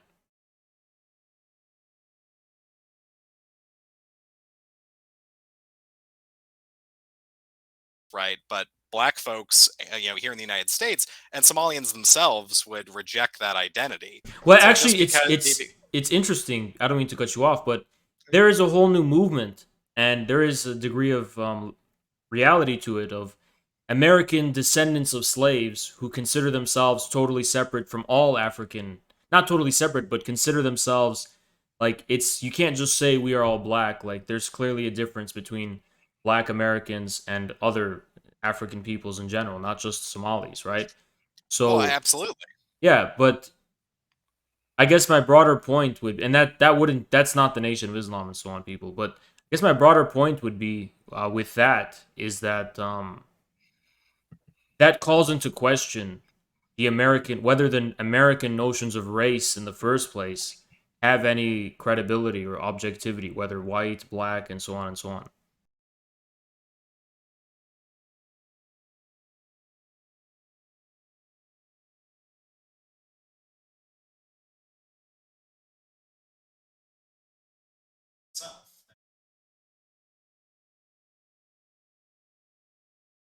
Right? And it's like, well, actually, I'm Nigerian and I have my affirmative Nigerian identity and all this storied history, or I'm Ethiopian or stuff like that. It's not my place as a white person to say, oh, no, no, you're right? No, just like it's not the place of if someone is from South Africa and they say, oh well, blackness isn't real. You should be Igbo, or you should you are Zulu. Like, well, no, it's not their place to determine the identity either. It's an internal intergroup, intercommunity perspective on self. So just because if some groups were to say, oh well, Jews are white because they're light skinned, I don't think that speaks to the Jewish belief on themselves as a tie to as an ethno-religious community. And I don't think it really matters one way or the other what people outside of the community say the community is, because it's a self-identification based on shared concepts and history. Well, I mean, to be fair, I don't want to dwell too much on this, but people who are in Italian families or Polish families, they're rarely going to like go out of their way to identify themselves as white. But when push comes to shove, right? Especially when they're put in specific context with non-white people, they're going to be like, "Yeah, we're white," So very, very, See, actually, very few Americans in general are just going to like primarily identify themselves as white. Thing like they're going to only consider themselves white given the right context. But otherwise, they're either Americans or they're Appalachians or they're Cajuns or they're Poles or they're Irish and so on and so on. I mean, I disagree. I was dating a Greek gal in college, and her daddy eventually decided, like, you're you are not part of our ethnic community. You Yeah, can't yeah, see my daughter anymore, right? precisely.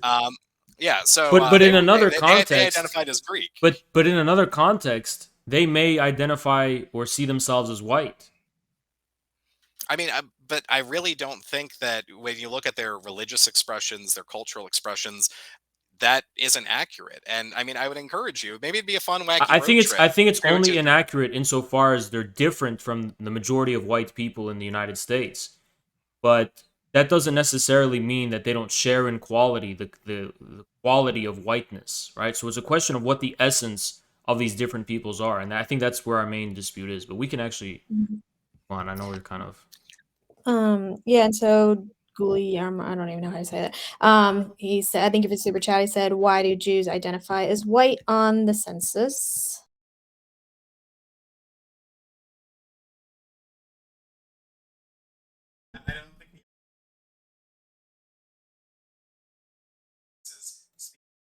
capacity to what the lived experiences of working families is and how those communities determine who they are and who their children are. And then Nathaniel, thank you for the super chat. He said, "Why is there something?" I'm guessing it's kind of like a little bit of a troll question. I'm not sure. It's really asking. Was it that. addressed to someone or? No, it Oh. was just kind of a thank you for the super chat. We have quite a few. So wait, Zoltanis says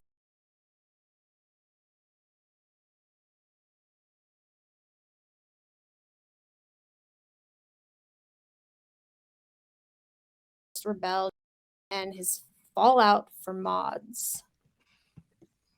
I'll let you take that one to start. Yeah, I think Jason, unfortunately, I tried to be cordial to him. I tried to be polite to him and respectful. He is going down a downward spiral and completely making a fool of himself across the board. All I could say is, I genuinely hope he puts an end to what he's doing and seeks some help because it's quite embarrassing at this point. That's it. I don't follow a whole lot of internet feuds, so I have no particular comment on that. But to jump back to the previous super chat that I do have an opinion on, Okay. Arabs identify as white on the census. So I think the American census system is just fundamentally broken because obviously there's a distinct history that Arab folks have and often religious differences and things like that. And it's a policy of erasure that the American Empire does to real ethnic and cultural and religious identities. So no opinion on the feuds though. All right. Ones that I can pull up. Thank you for this super chat from Jan. Says, doesn't white socialism obfuscate class consciousness in general in America? Do you want to start with that or do you want me to take it first? I mean, I guess the question is for you because I'm not pro white socialism, right? So Fair enough. Well, I mean, the thing is I don't view it as white socialism specifically. I view it as socialism that involves white people. Just like I don't think having an affirmative black identity or Latino identity or Arab identity or indigenous identity gets in the way of class consciousness, because obviously in the capitalist system, the proletariat, we do have class similarities. We have a shared class struggle. And I don't think affirmative identity gets in the way of that. I actually think it tries to empower us because the capitalist system wants to break down all of our identities. And I'm very critical of Chomsky. So don't take this as I'm endorsing Noam Chomsky. But, he had a very valid point when he argued that capitalism begins as racist, as that's a way to exploit people's labor and their resources. But it fundamentally becomes anti-racist insofar as it's anti-human, because human differences, cultural differences, religious differences get in the way of capitalism. Like the capitalists want to be able to sell beer in Saudi Arabia and pulled pork sandwiches to make some profit. They want to be able to, open up liquor stores in dry counties in Tennessee because that gets in the way of capital and making profit. So, for me, I don't think white socialism is anything other than white people who participate in the socialist movement. From Chris Morlock, thank you for the super chat. He said, no one cares about white identity outside of people who hate white liberals telling them that they can't have this identity. I'm not sure if it was a question, but thank you. And then another one from Chris Morlock. Thank you for the super chat. He said, Mathew, you seem to be LARPing as a Marxist-Leninist and trying to sublate our clout, but we specifically reject nations, especially nation states, being solely based on race or tribe. Genes are fake. Well, if we get into the argument that genes and science are fake, I don't know what there is to talk about. But, when James Connolly, as a Marxist and as one of the founders of the International Workers of the World, when he, helped write and signed the Irish Declaration of the Irish Republic in 1916, he specifically talked about the Irish nation having liberation. If you look at the writings of Ho Chi Minh that said that patriotism motivated him initially, not socialism or communism, it speaks to the national character that has always existed. And Marxist-Leninism has held up the principle principles of the nation. I mean, during World War II, during the Great Patriotic War, the Soviet Union, of course, they were fighting for socialism against the fascist invasion, but they were also fighting for the Rodina. They were fighting for the motherland. And on your pass cards in the Soviet Union, your ethnic identity was put on that. And celebrations were held in the Soviet Union and in modern China and things like that to celebrate all the ethnic communities that existed in a union of fraternal peoples. That it didn't say just a union of workers who happen to exist in these various flesh suits in different, tones and colors. No, it's a union of fraternal peoples that come together for the principles of socialism and solidarity. And that's what international proletarian patriotism is. So I would say there is nothing new or unique of what I'm saying. I'm following in the examples of Stalin, Mao, Lenin, and Connolly. And yeah, that's good enough for me. To be clear, though, we are Marxist Leninists in the Stalinist sense. So we are Lysenkoists. We do reject genes and so-called bourgeois science. I mean, the Soviet Union did have a department of eugenics prior to the beginning of the Great Patriotic War. But that's neither here nor there. But this was rejected by Lysenko and the Stalinist faction. Thank you for the super chat, Julie, or something. It says, as American families increasingly become racially mixed, what does organizing as primarily your Anglo-find racial category do besides create more tension among workers and family members? Oh, well, I mean, that's easy. If people want to be part of mixed families, that's fine. It's again, identity and community comes down to self-determination on an individual level and a community level. So I don't think it gets in the way that if someone identifies as part of a blended community or if they themselves are of mixed heritage and race, that's great. That's good for you. Let's work for socialism. That doesn't mean that I have to give up my identity.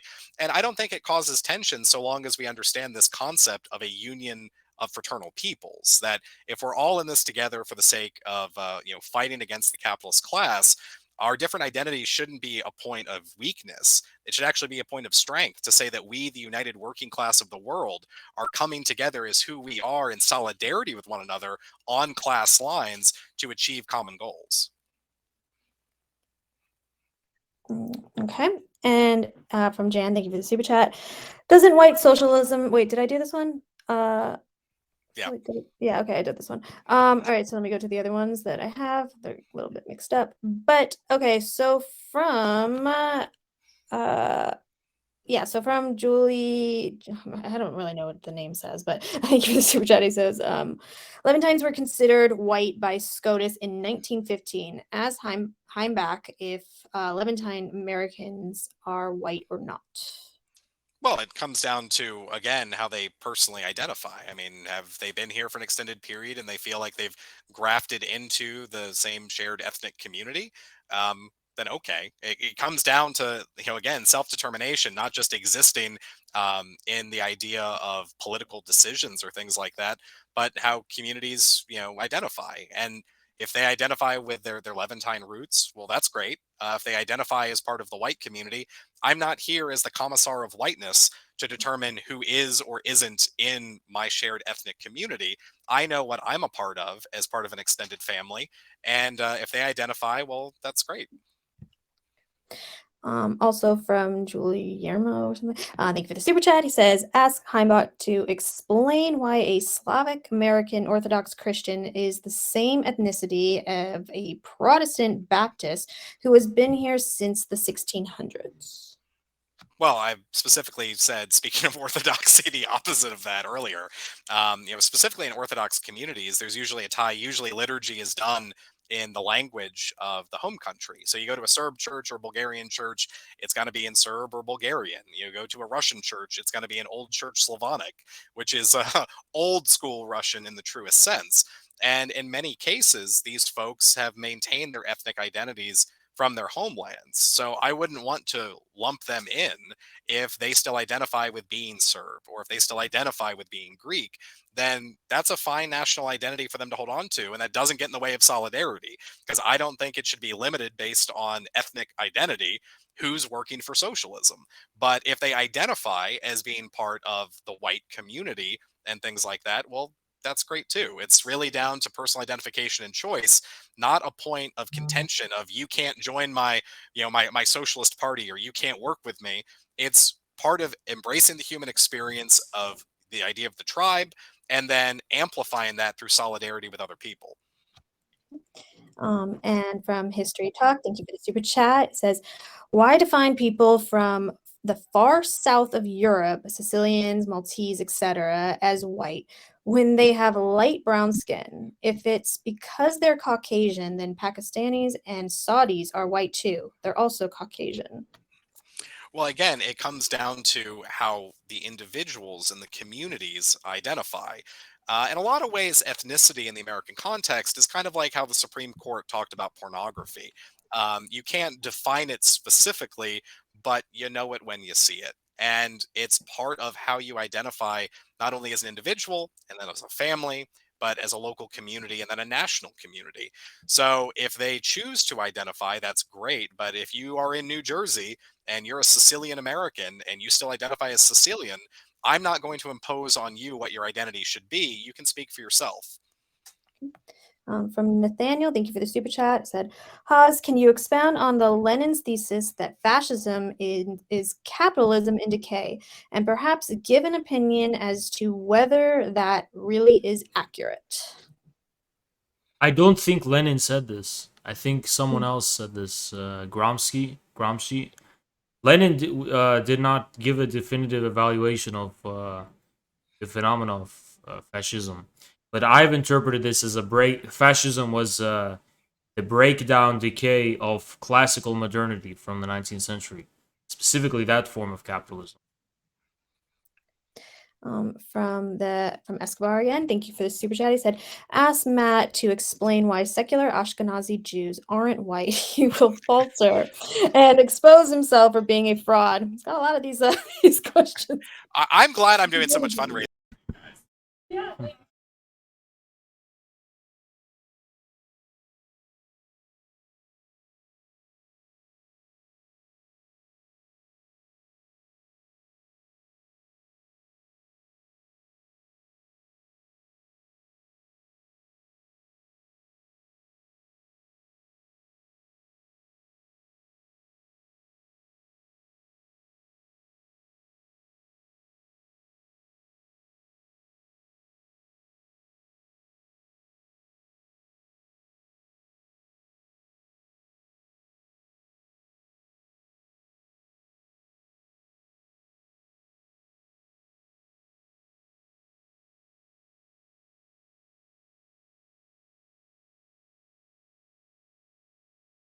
It's a great opportunity for us to come together and celebrate one another's differences in true diversity, not forced diversity or forced multiculturalism or the destruction of ethnic, religious, or cultural identities, which capitalism calls for.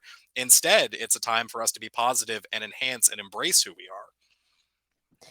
are. From your average Groiper, thank you for the super chat. He said, opinion on distributism. In what regard? Is that the Catholic social? Sure. That's what that is, right? Yeah. Should I read the next one and then go back to that one? Oh yeah, it's I've heard I'm not that familiar with, I don't know. I like to look at things in their practical application, historical context, but not as abstractions. So I think that's a question of the history of, that kind of thing. From Momsilo, thank you for the super chat. Said, Haas, you have claimed to have read Dugan. Then you should know in his book, Ethnos and Society, that American whites would constitute a narrow and not an ethnos. What? He said a what and not an ethnos? Constitute a narrow and not an ethnos? A narod, yeah. What is that? What is a narod? It means a people. Dugan, okay. A people. Well, yes, I don't agree they're an ethnos. Dugan shares this view with me. I would politely disagree. From Escobar, thank you again for the super chat. I used to host a podcast with Heimbach. He is lying about his convictions. Let me come on expose him. Maybe another night. I would encourage everyone to listen to our episodes. I think Okay. it was great conversations, including like I don't know, like 10 autobiography, which is a great show. So Billy, I'm sorry we're not friends anymore, but I still respect the work that you do. Aw. From History Talk, thank you for the super chat. Matt claims to apply socialism in the American context, but there is no identitarian socialist tradition in the US. Nazbol is a dead Russian ideology, and Matt just LARPing like in his Nazi days by pretending to be one. Well, I mean, I would say I get all my LARPing out when I reenact. That's one of my fun hobbies. So I fill up my capacity on live action role playing. But as I said before, I think we need to develop socialism in an American context. And, I would be more of a Huey Long national Bolshevik than I would be trying to put Dugin into an American box or Lamanov or any of those guys. I can see historical inspirations and be like, oh, that's a great point. Those are some great ideas, but the revolution has to be grown organically. That's why the North Korean solution is different than the Chinese solution. It's going to be different than the Russian solution, and it's going to be different than the one that takes place here in the United States. And there's a lot we can learn from history and other movements, but we've got to develop it here for us in our current context because I care about helping working families. I care about the future of my kids and the millions of kids that are their age that are growing up in a society that is headed towards ecological and economic destruction. And we can do better. It's not about transplanting foreign ideologies, it's about understanding a scientific analysis of economics, human civilization, and society to build a better future for all of us. From Nathaniel, thank you for the super chat. Says, in your opinion, what is the extent of Alexander Dugin's influence on the ideology and statecraft of Vladimir Putin? Please feel free to cite any evidence, even if it's anecdotal. I've heard rumors and nothing more. I'm sure Putin and upper echelons of the Russian military are familiar with his book Foundations of Geopolitics. Beyond that, I don't know. I don't really know. It's hard to tell. I wouldn't overestimate it though. I really wouldn't. I think it's very Putin. He comes. Like, it's very easy to become Dugin without even knowing who Dugin is in Russia. It's very easy to like reconcile one's own Soviet Marxist-Leninist past with a newfound discovery of Russian Orthodox civilization. So I wouldn't overestimate it. I do believe, if I mean, I could be mistaken, that at least some of his materials are required reading once you reach the rank of colonel and above at some of the Russian military academies. So, I mean, I do think he has an interesting role, but it's funny you mentioned people being able to have opinions on Dugin and stuff like that without knowing him, because for a very long time, the idea of having a positive perception of the Russian Federation and its moves to block American hegemony, especially in Eastern Europe. You get called a Duganite and stuff like that. And most of these people on all sides use words, but they don't actually know what they mean. Probably never read the books. But that's the tragedy of the internet age. From the Silent K, thank you for the super chat. If Matthew felt an authentic identity as a furry because of his lived experience, does this entail furry self-determination? I fully encourage all furries to exercise self-determination in their own community away from us. Okay. And then again from Escobar, thank you for the super chat. Why are Jews not allowed to personally identify as white? Well, because they're part of their own ethno-religious community and they already have an identity. I mean, the same sort of idea as a white American, pulling a Rachel Dolezal and pretending to be black and then taking on that ethnic identity, the history, the trauma that's associated, of course, with being a black American over the past 4 centuries. It's fundamentally disingenuous. So I would say Jews have their own identity, their own religious background and stuff like that, and for them to play a Rachel Dolezal is as wrong as they just caught a academic that was pretending to be American Indian. I mean, same the Elizabeth Warren sort of thing. It's wrong to take on identities and the experiences and histories of other people's. That belongs to those people that have lived through it and developed their identity from that. From Zoltan, thank you for the super chat. He said, have any of you read the North Korean publication criticizing the theory of society as lacking character and destroying Korean bloodlines? Well, the cleanest race, I think, really interesting book. I've got some critiques of it, but the discussion of Juche specifically and the conception of the nation that developed with Kim Il Sung thought is fascinating. And I think brings up a lot of very valid points that the North Korean solution to develop socialism, to eventually develop communism, and be able to defend themselves against the American empire is fundamentally works. They are still an independent nation, and what works for them in their context has been overwhelmingly positive because very few nations have been able to face down the might of the United States of America and the capitalist empires and come out on top. So, what works for them, good for them. We're almost caught up. From Voidburn, thank you for the super chat. Heimbach, you've still failed to address what makes whiteness essential or compulsory to achieving American socialism. As far as I have heard, you only repeat liberal sounding, individualistic, identitarian talking points. Well, it's community based. It's not about the individual. It's not an identity of one. It's a shared identity within my expanded family, within my community.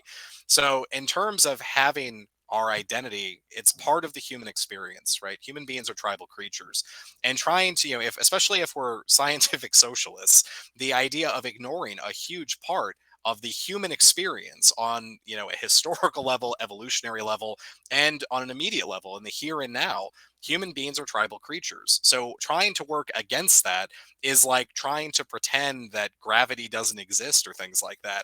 And we can either harness it so it can be used for good, or if we simply abandon identity, what that's going to do is it's going to allow the forces of reaction to appeal to this natural human characteristic to promote their own good. And you can see that with the American Empire. They were, Dr. Seuss was doing racist caricatures about the Japanese to encourage farm boys from Iowa to go kill the Japs in the Guadalcanal and stuff like that. Human characteristics, it will end up being used against socialism. And instead, we can follow a Marxist Leninist line and have affirmative identity for a union of fraternal peoples. And that's far more positive and takes a huge weapon that the reactionary right, especially, utilizes against working class organizing. Okay. I think we are all caught up on our super chats. Thank you guys so much. You guys have been very generous tonight. We really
Yeah, unfortunately, I had to interrupt the stream for a second. I sent you a Twitter DM letting you know about it. Yeah. But anyway, regardless, yeah, I mean, after this debate, I still have no idea and do not see any value in the so called recognizing a white identity. I don't see why anyone would want to talk about white pride or white nationalism or identify white people, as a specific ethnos or as a specific nation, other than to be anarchistic and provocative against liberals. I mean, you could maybe rally white people around the fact that there is a huge pushback against like white people that you're seeing in this country around the board with Black Lives Matter and stuff. Beyond being a form of collective grievance, I don't see any such thing as a white identity. I mean, people have pointed out, how can Sicilians, how can Italians be considered white? And you responded by saying that this is just because it's their individual preference, right? And then we don't know how to distinguish them from furries. Then someone asked, okay, so why can't Jewish people identify in the same way? And you say because it's their specific background. So it seems completely arbitrary, and there's no scientific, objective, or material criterion with which we can identify that. I don't see why someone would want to cling or be so attached to any kind of white identity. I mean, the feeling you have in your stomach that attaches you to the tradition of your father, your forefathers, and so on and so on. I couldn't see how that can be reconcilable with something called white, right? I can get it if your father was from Ireland, he's from Scotland, or if you just identify him as an American, he's an American, right? These are genuine patriotic and you know national forms of self-understanding. But white does not really, it doesn't seem to mean anything. And although maybe you could say, oh, but you're not white yourself, which again, it's so arbitrary because there's so many people who do accuse me of being white and being a white chauvinist and whatever. So I really don't know where this stuff can even begin or end. But all I can say is it seems unnecessarily divisive, and within the American context, where the point is about a new American identity, a new American civilization. So, that's really what I take away. What I take away from the debate is I don't see the need for socialists to have to care to or cater to the needs of idiosyncratic individual identities, right? If someone choose to wake up one day and say, I identify as a horse, they may gallop in their private life all they want, but why should a socialist or communist organization give any attention to this or care about this, right? This is what separates genuine communistic aesthetic from neoliberal individualist aesthetic. Now, finally, I do understand why some people might say, well, then why is it that one has a recognition of black nationalism and black separatism and so on and so on? Well, the reason is because within the American context, if at least we're talking about the American descendants of slavery, they are a specific and unique nation or people or some kind of reality. Now, maybe they will in the future decide as a matter of self determination to join in this American civilization, American project. But they have no reason to trust it, is the problem, right? So that's something I just fundamentally respect. I have to respect because they were excluded from American project, right? After slavery. So that's pretty much all I have to say on that matter. All right, we did get one last super chat. Let me just pull it up. So, Matthew.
Both for coming.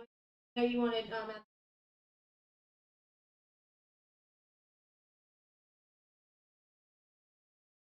yeah, thank you guys. Yeah.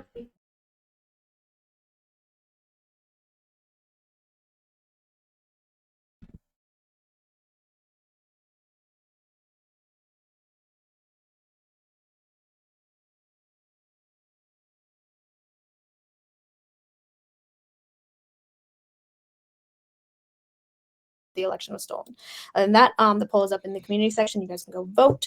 And yeah, we'll see you guys tomorrow night. And thank you guys for coming. Yep, thank you. Thanks, guys. Yeah.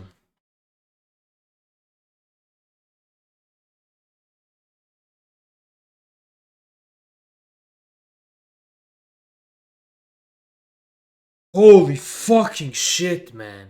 So fucking stressed out and shit.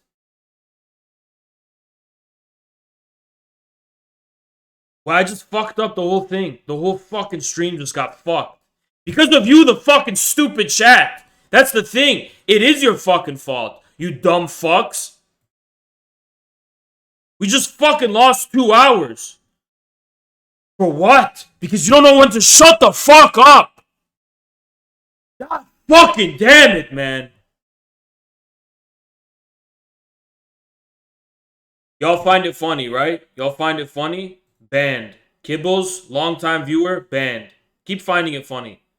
Marival, banned. There you go. Keep laughing. Stupid fucking chat. Keep laughing, it's funny to waste my fucking time. Oh yeah, there you go. Another guy.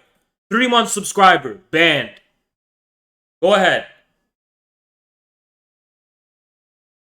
Bunch of stupid fucks. You didn't shut the fuck up, I wouldn't have had to fucking do it, is the thing.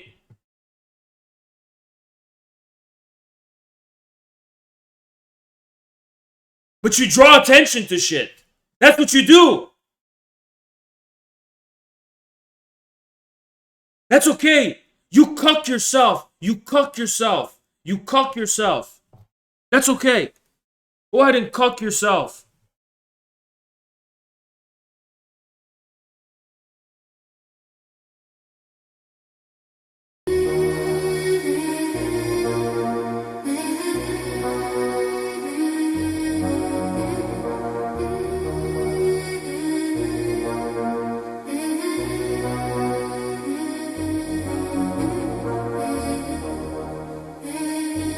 I want a new rule from every single mod. Every single mod, listen up right now. This is a new, hardcore, unconditional rule we're going to put in place. If a single chatter ever points out a TOS violation in real time, you need to permaban them on the fucking spot. And they are never getting amnesty. You permaban them on the spot. If you have something you want to fucking tell me about, you DM it to me. You don't fucking go in my fucking chat and start talking about shit. You dumb fuck drawing attention to shit.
fucking debate that I just had, but I had to get fucking distracted and and be fucking stressed out about shit. Because people just gotta say dumb shit, I guess. I don't know who that fucking guy is. So everyone in the chat spamming and telling me, "Hi, don't listen to him. Hi, he's lying. Hi, don't let him trick you." I don't fucking know who that guy is. And I don't fucking care. And I've told you about this before. Bunch of fucking pearl-clutching liberal dumbasses. You think I don't know that these people might have secret Nazi sympathies or beliefs? Maybe they do, maybe they don't. I don't fucking care. I'm not Jabba the Vouch who's witch hunting and shit. I care about what you say in public, and I'll deal with you on the surface level. I don't give a fuck what you say in private or what you think in private. I literally don't give a fuck.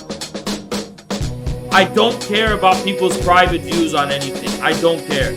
I fundamentally don't care. What did you think of the debate? I thought it was stupid, honestly. I thought it was dumb.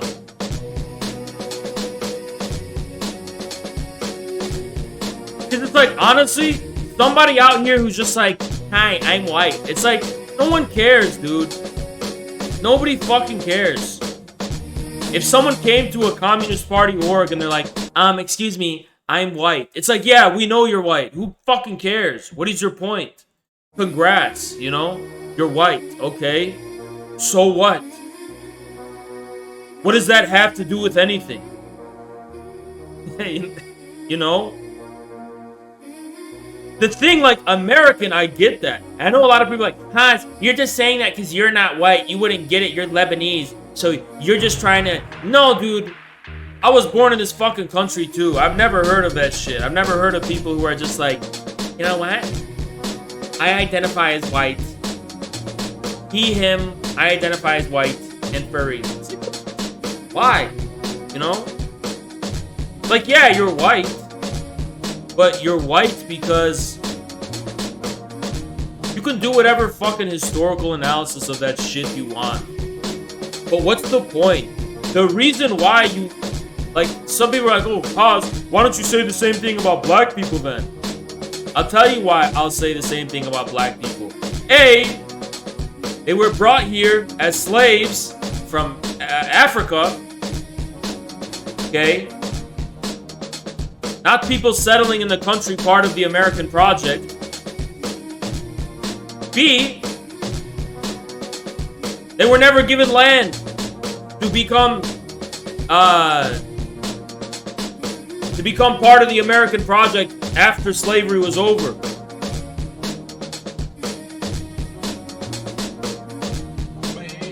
Thank you, Carlo. Appreciate you.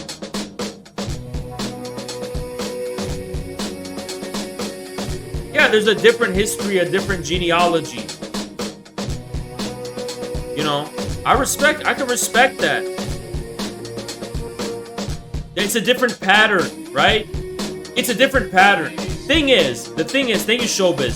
The thing is, white people are not the same because they're too different from each other. The fucking Appalachians and liberals living in fucking Seattle are not the fucking same. White people in Portland, Oregon have nothing to do with white people up north in Michigan. You know what I mean? So it's like, you don't have that same thing. Whereas almost all American black people, descendants of slaves, trace to the black belt. They can trace their origin to the black belt or to freed slaves in the north, something like that. All of them can trace their lineage to freed slaves. So it's like one lineage based on slavery. But white people is not the same thing, right?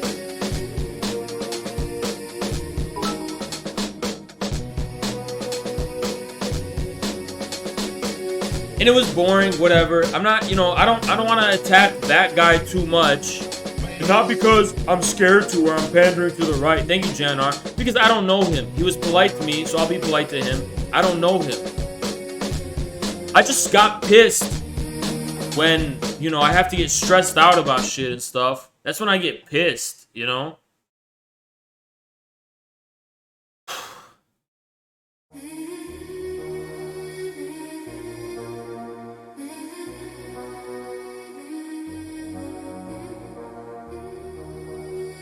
It's just not being able to know that fucking kills me, you know? It's just you don't know. You don't fucking know.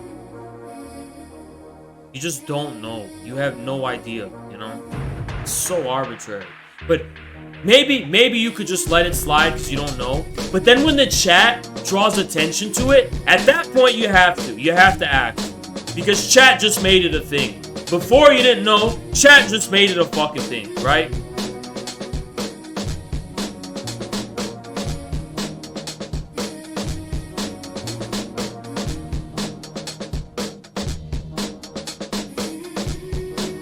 No, they weren't unfunny memes. Chat started to freak out. Stupid liberal Bausch chat. You're a stupid fucking liberal Bausch chat that I have, apparently. Apparently I have Bausch's chat. It's a stupid fucking shit libs. Just looking for shit to be like, uh-oh. Uh-oh.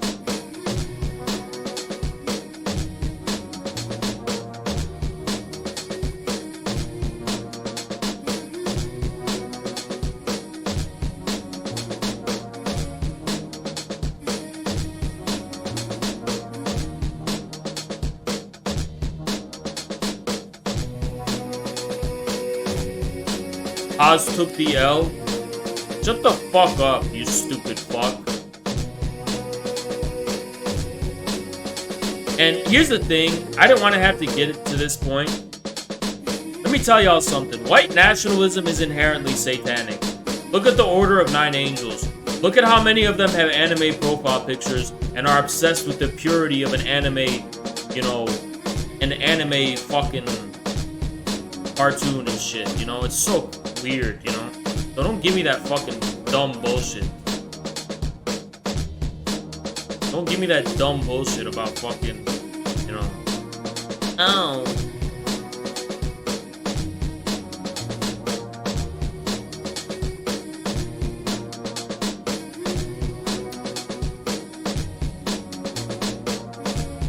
But our views got destroyed. Our views got destroyed and we lost 2 hours. So everything's fine, right?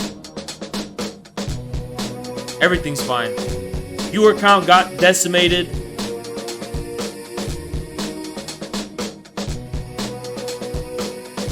No, I don't have to put it on the screen because it's long-time people that fuck up.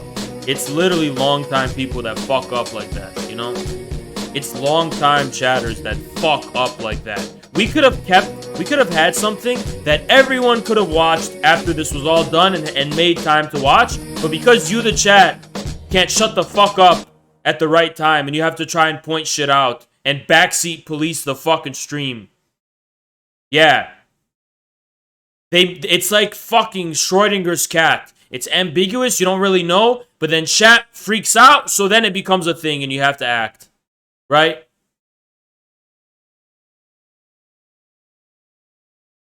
You don't know based on the context. They just made the context of whatever it was. That's what they fucking do. They make the context. Thank you, party chairman. Why does everyone want to be a cop? Gyno. It's a combination of gyno, low testosterone, and getting no pussy.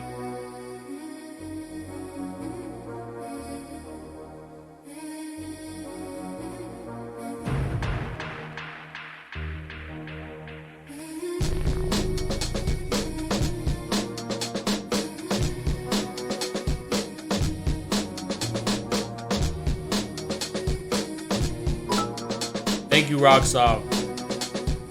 Chat must silence their internal hour manager.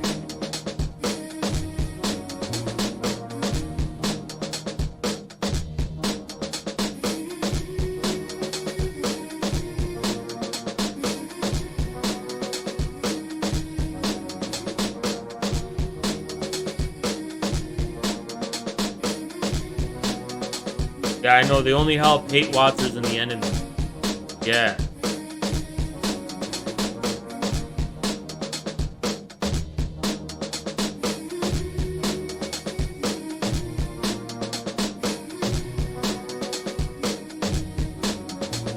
We gotta talk about some shit too.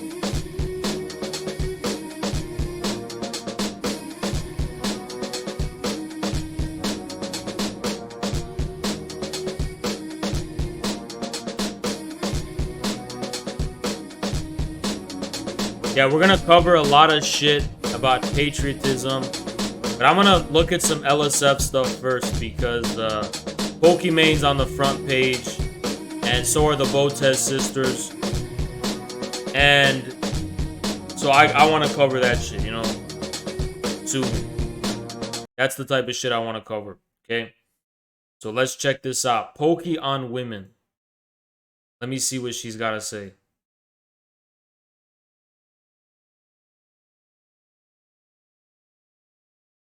So, first of all, she's got a new hairstyle. Wow.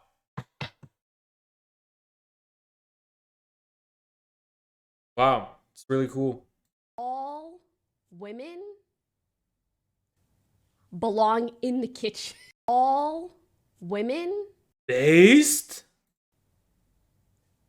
belong in the kitchen. I actually love her new hairstyle. I'm not gonna lie. I'm not even kidding.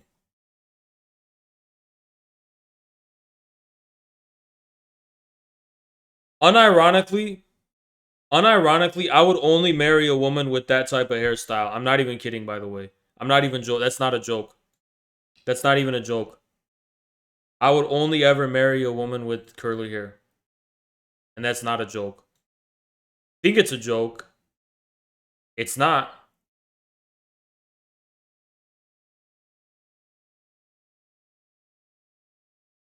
Why is Pokey blackfacing? How? She's Moroccan. What the fuck are you talking about? She's Moroccan. What are you even talking about? Hassan, why are you trying to start shit? Here, you know what? Here we go. Hassan's going after Pokimane. Hassan's attacking Pokimane right now. That's what's going on. Hassan's attacking Pokimane because he's saying she's doing blackface. Hey, Hassan, guess what? She's Moroccan. Looks like I gotta be the one to defend Pokimane from Hassan. You know what I mean? I hate to be in this position because it's such a shame. Because, you know, like, it seemed like they were really good friends before. But now,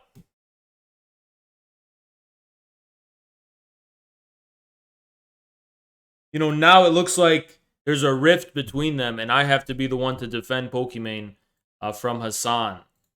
So that's such a shame, honestly. Such a horrible development that has happened. But we just lost 100 views because of chat, by the way. Just gonna keep reminding you guys of that. Just want to keep reminding you guys of all the views we lost because of you. Are you fucking insane? That's her natural hair, dude. Oh, what is it? No way. This is her natural hair? Is it? I didn't know that.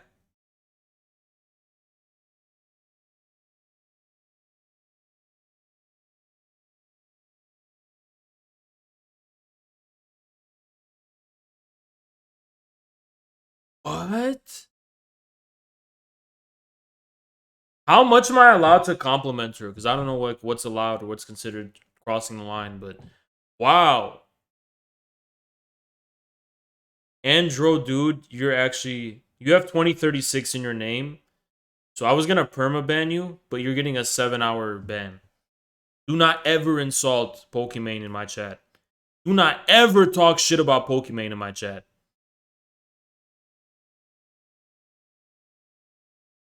What? All I gotta say is,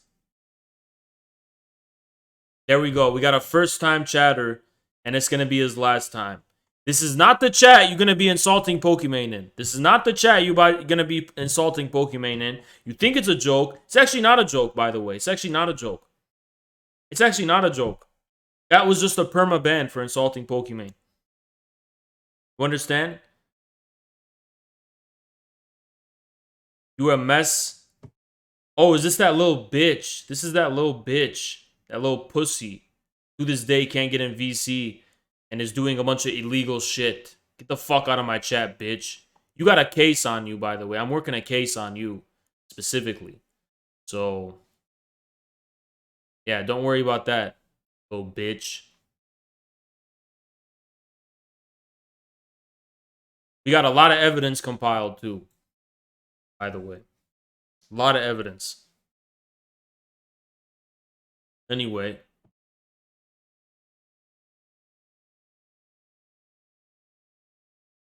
Am I allowed to say, I'm allowed to say this, right? Like, if I have a future wife, she has to look like this. Like, exactly like this. I'm not joking about that. That is my standard. This is my standard. Okay? The fuck? Guys, she's literally Moroccan. Are you fucking stupid? She's like literally from Africa, bro. That is a like that doesn't mean she's black, but like that is her natural fucking hair, you psycho. What a psychotic fucking take, dude. See these 17 months of subs in the alerts. Oh, just that know is I'm going there's hard no in the shot chat a black with person Sterling said Ball. that. Okay. Okay, moving on. The Botet Alex apologizes. No, don't apologize. Come, they have to, I guess. Let's see. There's an apology. Apologeticness. They're about to apologize.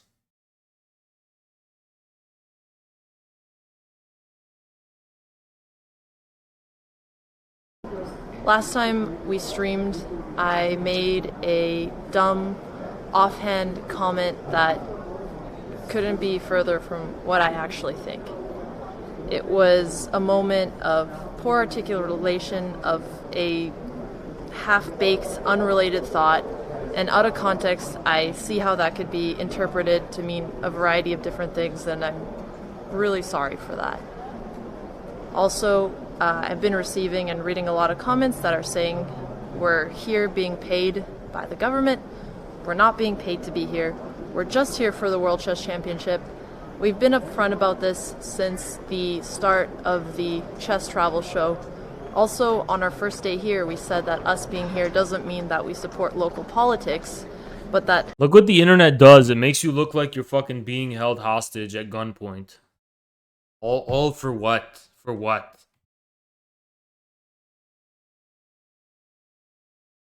If I ever became as popular as Hassan, I would be so evil. You know what I'd do? I'd be like, I'd have fans like, oh my god, I'm so glad to meet you. And I'm going to treat every single fan as one of these random Reddit people who would turn on me like a dime, just like this. And like, oh really, you're nice to meet me? And like, yeah. I'm like, guess what? You just got lucky because I am going to personally raid your Twitch channel. What's your Twitch name? Twitch. I say, okay. And I would go home and block them.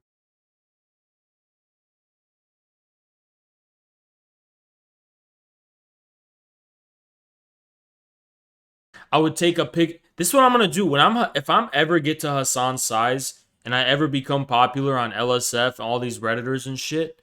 I'm gonna do nothing. I'm gonna be like a bitter guy who got his heart broken and treats women like shit in relationships. That's what I will do to fans if I ever get big like Hassan. Because they will turn on you like a dime. Just like they turned on Alexandria. Botes. They used to worship them. They turned on them.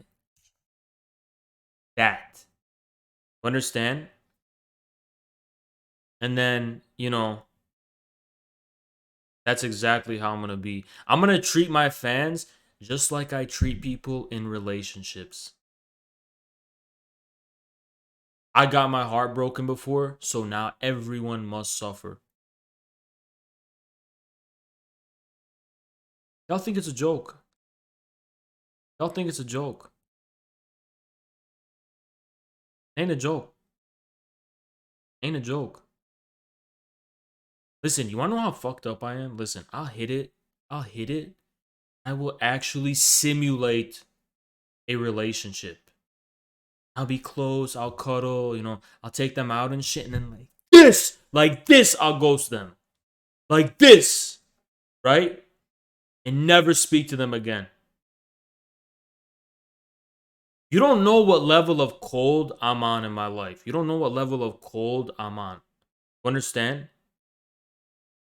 Like, this is another thing too. I don't mean to ramble into a different topic, but a lot of people, they got this thing that's like, See, sometimes I feel like girls, they get confused because it's like you hit it and then they're like, oh, so now I'm gonna know whether he's gonna, he's gonna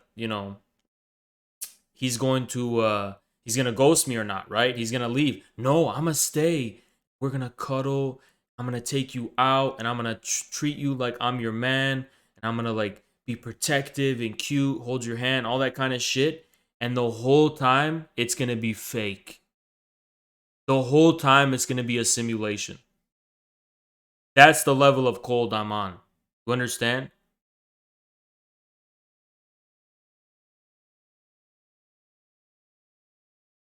It's a conversation we'd feel safer having when we're back home. So on that note, we are here for the World Chess Championship. That's what this last. I'm heartless? Really? I'm heartless and I'm a bad guy for that, right? I'm a bad guy. I'm a bad guy. How many of you guys think I'm a bad guy for that, huh? Am I being bad for that?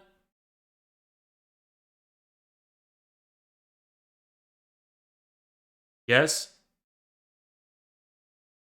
Yes? Let me tell you what. I'm a bad guy for that, right?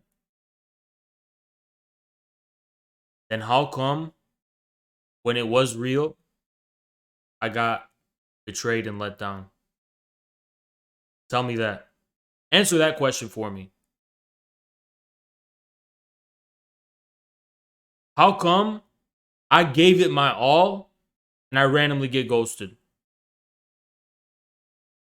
Why did that happen to me? Exactly, because it's a dog-eat-dog world, bitch. That's why.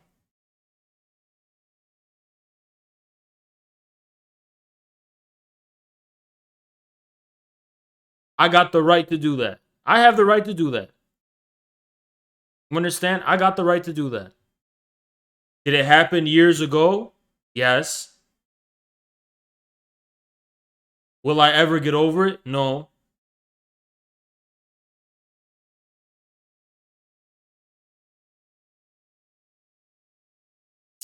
Moving on.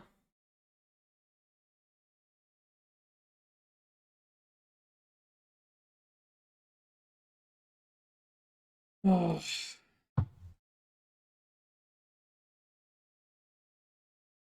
I don't want redemption. I don't want redemption because guess what?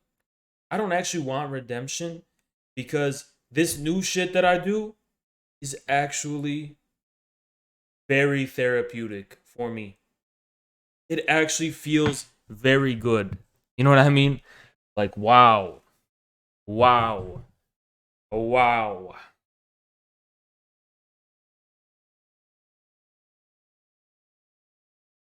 Thing is, let me tell y'all what. You know what? It's like I'm the Joker. You know what I mean? Like, I am literally made of stone, but I can simulate. I let her think like, "Oh, I've penetrated his outer shell." And the whole time, that was my outer shell. You know what I mean? Y'all got to understand.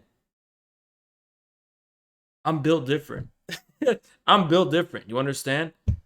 Like, y'all have no idea. I'm built different. Okay? Let's watch this. Wait, hold on. Before we do that.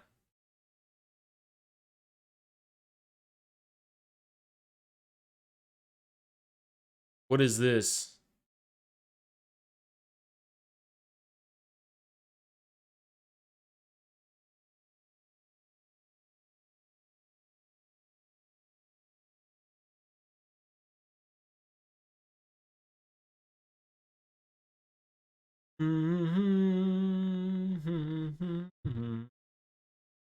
We're gonna watch a debate with Zizek and some guy about communism.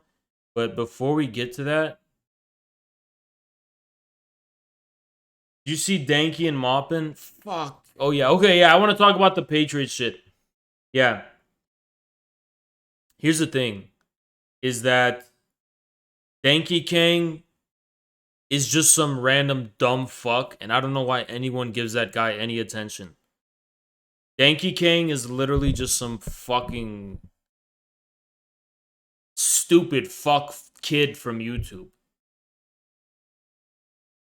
How old is Denki King? They can't be older than 19. And if they are, they have Jason Unruhe permanent child syndrome.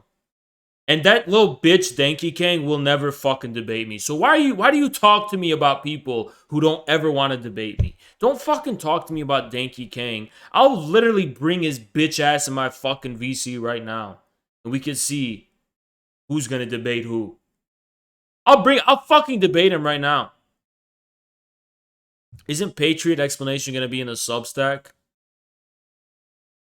Yeah, it is.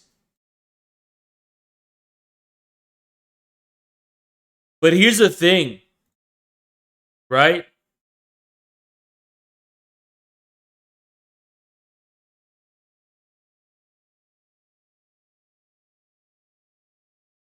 Here's the thing.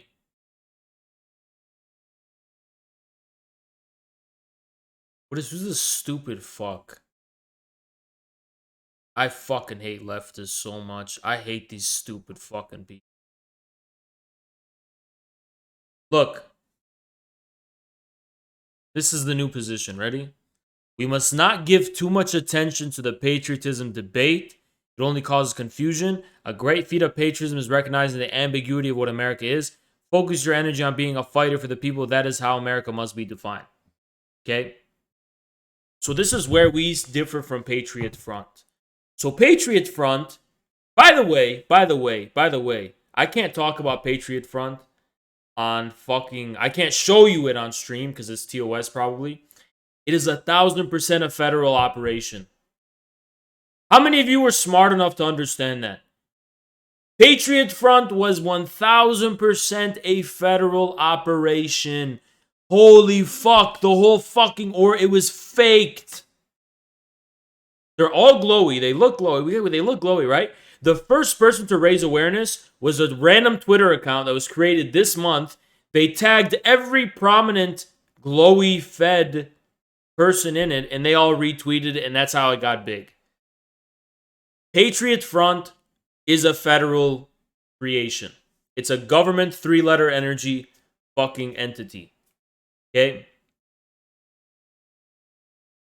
But the difference between us and the Patriot Front people, here's what I always say, right? At our rallies, let's say we have a CPUSA rally, our own, right? We don't only have to have American flags, right? We're not only going to have American flags. We're going to have American flag variations. I like the ones that replace blue with yellow specifically. I like yellow, golden yellow, right? Yellow instead of blue is where I'm coming from, right? And we can also have like other flag. I don't know. Do we need flags at all? Do we need flags are kind of outdated, let's be honest. But banners, right? We're just going to have American flags. We're not only going to have American flags. Because guess what? And this is something I got to explain to you guys, but stupid people won't understand. So there's nothing I can do about that. But not... So 1776 is not the basis of American civilization. It's a part of American civilization. American civilization came before 1776. So it's not just... America isn't just based on a political act. It's not just based on a political act, okay? We want to deepen American civilization. We want to deepen it. We want to go deeper than 1776, right? And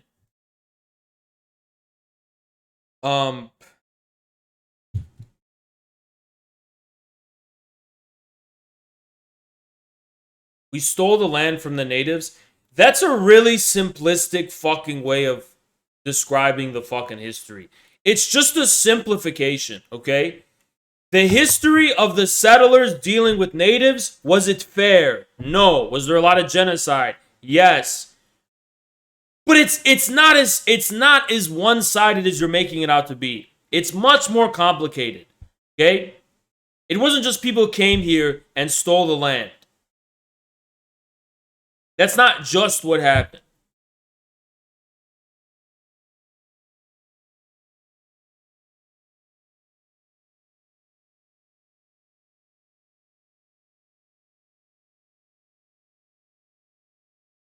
It's a simplification, you know? Those fucking Puritans who came here and were settling and shit, their relationship with the Native American, with the Indians or whatever, it's much more complicated. I'm not saying it wasn't based on like there wasn't genocide and all that kind of stuff. I'm not denying any crimes. I'm just saying it wasn't only that. Okay? It wasn't only that. Shit take. It's imperialism. You are a stupid, dumb fuck. You are literally a dumb, stupid fuck is your problem. Right? You just have these really broad historical moral narratives and you don't actually study the material history in depth to know what the fuck you're talking about. Okay? It's much more complex and specific than you're fucking making it out to be. Neither do. The difference is, yes, I do. Yes, I fucking do. Because I've studied it. You dumbass.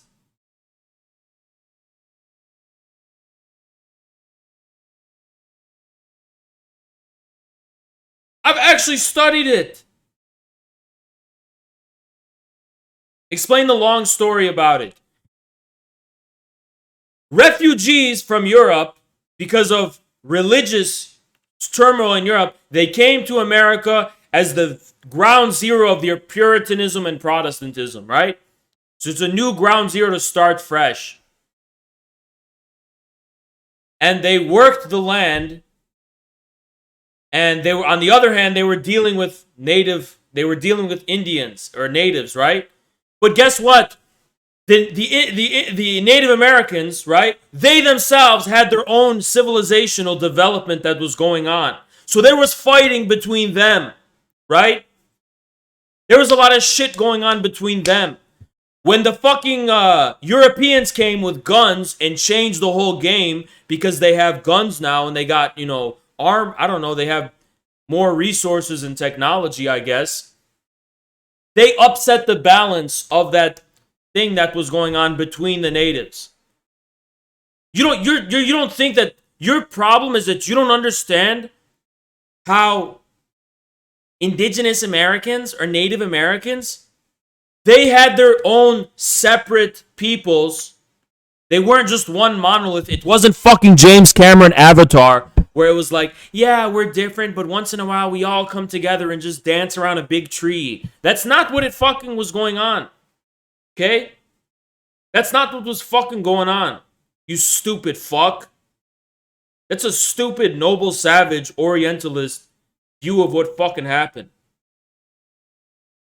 So the Europeans came and they changed the game as far as that was concerned. And they did deal with it. They didn't just come first and then just kill everyone outright. That's just not how it fucking happened.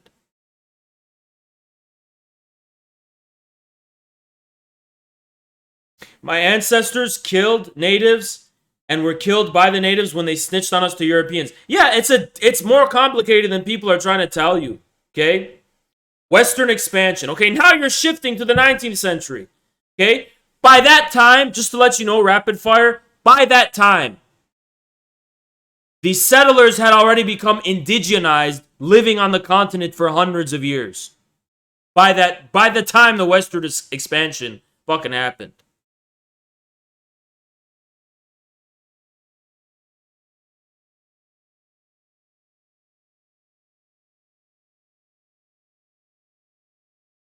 I'm gonna leave it to that.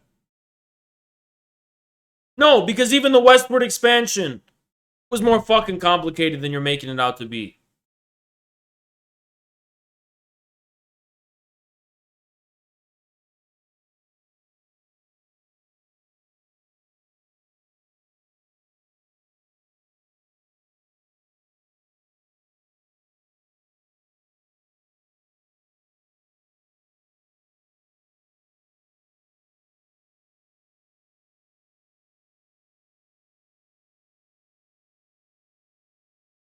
You have to study American history, specifically respecting history as its own study.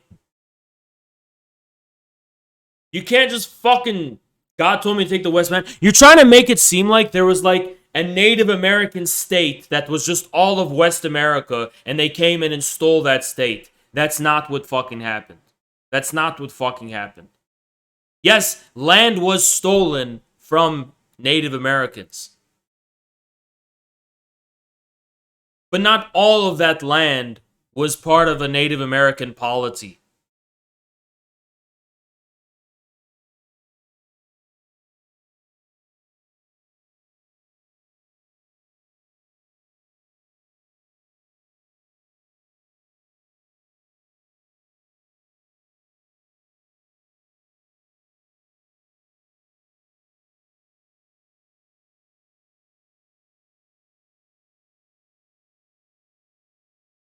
Like, there is very specific concentrated areas of Indians. Well, they prefer to be called Indians because they don't like the term Native Americans. And yes, there was a genocide committed against them. It was a grave historical crime. But that wasn't all of the West. That wasn't all of the westward expansion. All it was. You can't reduce it only to those crimes. Is the thing. Yeah, they usually like to be called by the name of their tribe. Yeah. Because, yeah.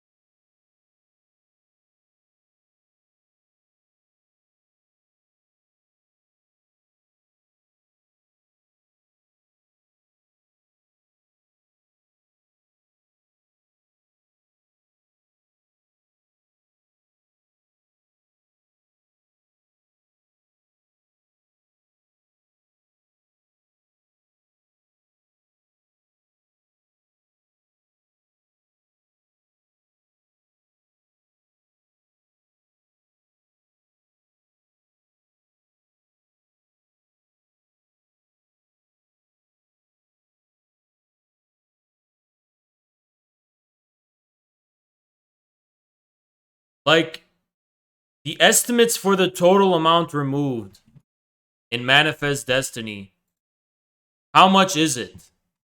You know the highest estimate? So here's the Indian removal. The total victims. Let me find the total victim. Indian removal, total victim.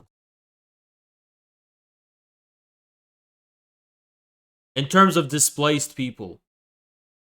Not deaths, but displaced people. Wikipedia is saying that in the Trail of Tears, you had the displacement and ethnic cleansing of approximately 60,000 Native Americans, which is a lot. I'm not downplaying that. But you have to understand that 7 million people participated in the westward expansions.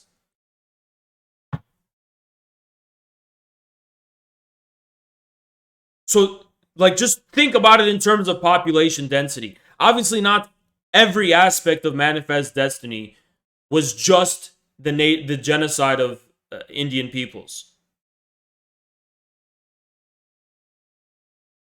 It did involve that. You can't downplay that or ignore that or erase that. But it wasn't only that, is my fucking point. Came after the removals. Removals weren't concentrated in the West. No, I'm talking about the ones corresponding to the westward. There was multiple ones.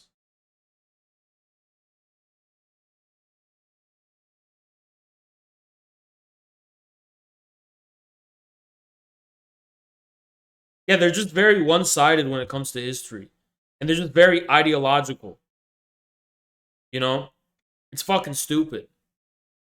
But what I was trying to say is, speaking of indigenous people, let me be very clear about that. Let me be very clear about this, okay?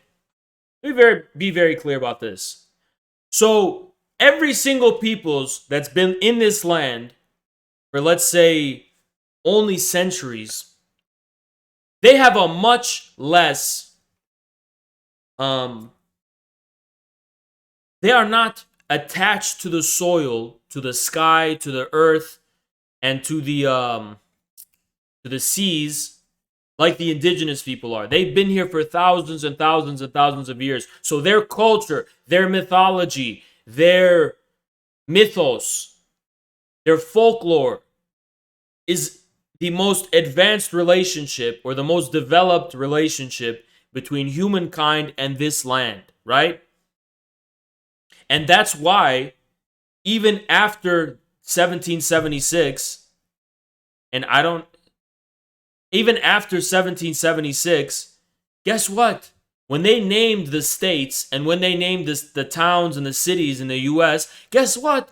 A lot of them are named after indigenous words and native words because these are the people who have defined the land. So if you want to talk about an American patriotic identity, guess what? Part of that comes with understanding that the people who are defining our ground, our soil, our sky, and indigenous people are a very important part of defining the American identity and always have been. I want to have them have an even bigger part in doing that. Right? So anyone who's saying this bullshit like, oh, when you mean American, you're just talking about white people. No, dude, those white people living in rural America, they're not pure white. They are intermixed, right? And they have a lot of reverence and respect for the native folklore. And there's a lot of there's a specific thing going on there, right? A lot of them are mixed. They're mixed with native peoples, like literally by blood they're mixed, right? But y'all would know nothing about that. Y'all just talk about, oh, they're white this, white that. You don't know that it's much more ambiguous. It's much more ambiguous. Even fucking Trump's movement is more fucking ambiguous. Average white American is like 99% European. That is not true. That's literally not fucking true. Matter of fact, the more rural, the more you find people mixed. Actually. Dumbass.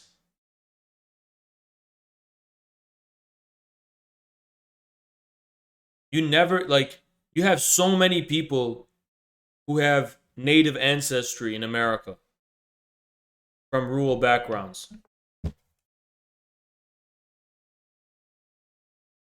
Who said that? A literal dumbass in my chat said average white American is 99% European. No, they're not.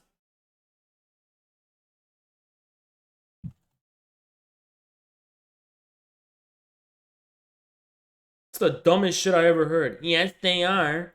Show, where are you getting that from? Where are you getting yourself from, huh? They're usually like, you know,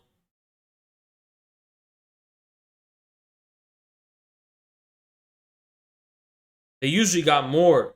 Especially like depending on the region, you got people with Latino DNA, they got black DNA, they got fucking native.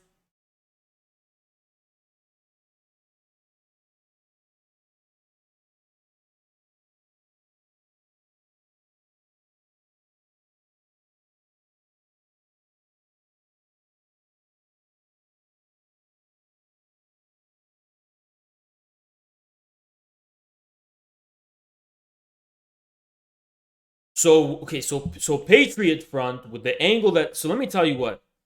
Want to debate tomorrow? Sure, dumbass, we'll debate. So here's the thing, right? Here's the thing. Yeah, it's the other way around too. Here's the thing. The Patriot Front people, let me tell you, they went and they said in their manifesto, Europeans came to this country and this country's just a bunch of bullshit. This is our destiny. It's not true. The American identity is fundamentally mixed with indigenous and also Latino and black. You don't like that, you're not a fucking American. That's the fucking plain truth of the matter. There's no pure white identity. Second of all, if you're talking about an American identity. Second of all, they went ahead and said, our republic needs to be put to an end. We need to become a dictatorship. Yeah, that is what's going to happen. Except it's the Democrats who are fucking leading that shit. Which is exactly what Silicon Valley and the fucking Democrats and all them are trying to do. So these Patriot Front people are pretending to be the resistance when they're serving the agenda And they're a federal outfit. You know they're feds. They're a federal outfit. Everybody knows they're glowies. Everybody knows they're glowies. Why is there a black identity? They're all mixed too. Because it's based on descendant from slavery.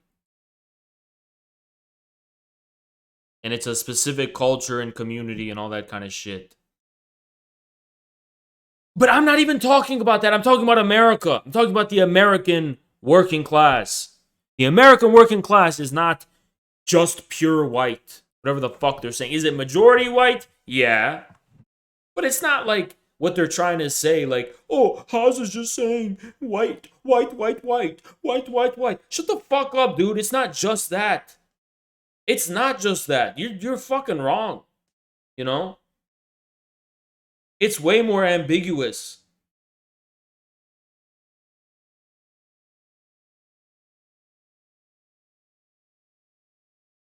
It's like it gets to a point where it's like you look at the MAGA movement alone, you see how many Latinos are in that MAGA movement, and what you first thought was a series of exceptions, Latinos and black people, you first think it's like, oh, this is an exception. This is just a token.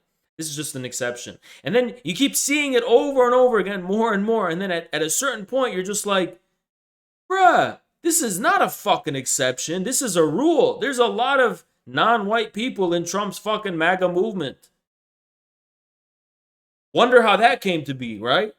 But the liberal media and all these people are trying to tell us, oh, it's just white people. Oh, this is just white. This is just white.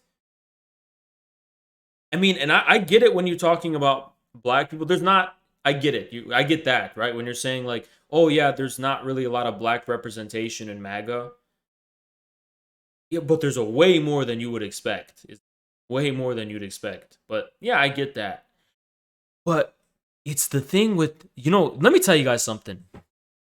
There is no group in this country who our establishment is more out of touch with than Latinos. Like, they just did a survey and it's like 70% of Latinos are offended when you use the word Latinx. They're actually offended by it.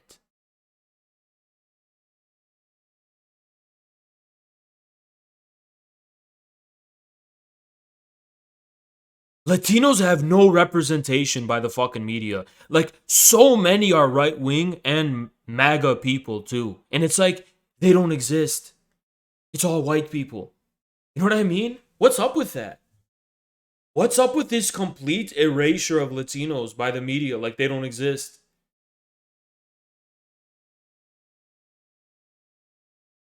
They love Bernie too, yeah. But it's like, they don't exist according to the media. I don't get it.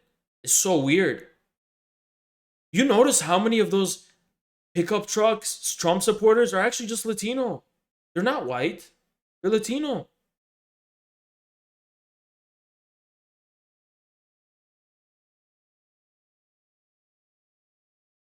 Yeah, it's an attempt to Angloize the Spanish language.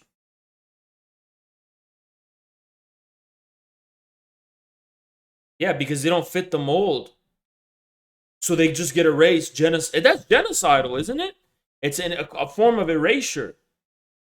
Cultural erasure.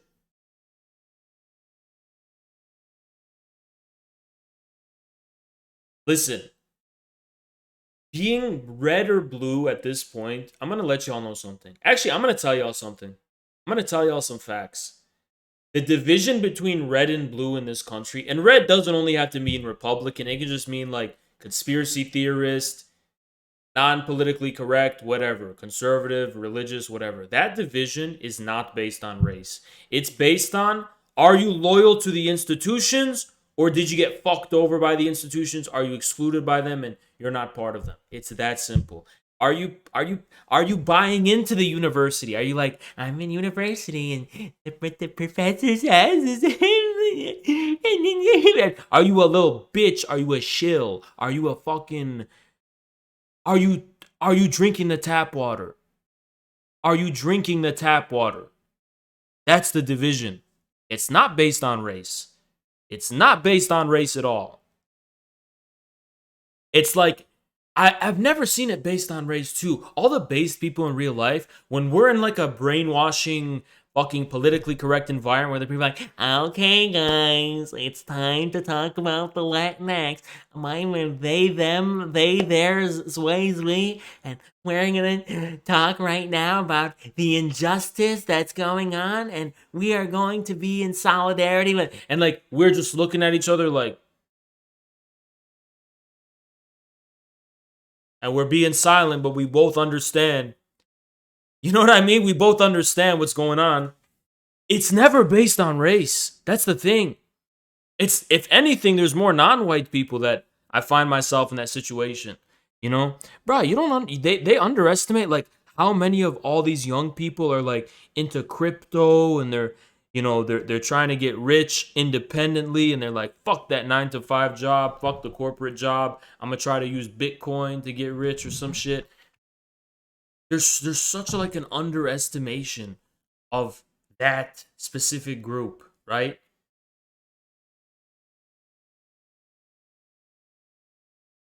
Up. What the hell?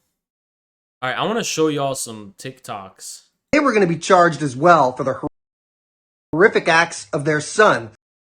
Hold up. The hell? School and most days of the week. All right, we cannot say too much. We're going to watch some libs of TikTok together, okay? We're going to watch some of these just to talk about what I'm talking. Because y'all are like, Haz, why are you always siding with conservatives? Aren't you going a little too hard on the left? Then answer for this. Poof, coronavirus came from overseas, infecting folks across the land, Seattle, NYC. If anyone can find the song that this is based off of, I'll give you VIP in my chat. Find me the song this is based off of. Cause this, I know he didn't. Oh fuck! I'm not giving you shit because y'all just collectively did it at once. Poof the Magic Dragon. Poof the Magic Dragon. Is that really where it's from? Poof the Magic Dragon. Is there a remix of that song?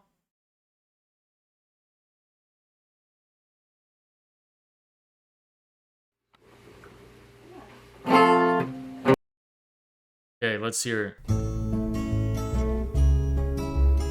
Yo, let's go! Let's go! You guys got a remix? Let's go! Puff the magic dragon lived by the sea and frolicked in the autumn mist in a land called Honolulu. Little Jackie Paper loved that rascal Puff and brought him strings and sealing wax and other fancy stuff. Oh, it's a good song. Let me try to find a remix. Yo, we got one. We actually got a few.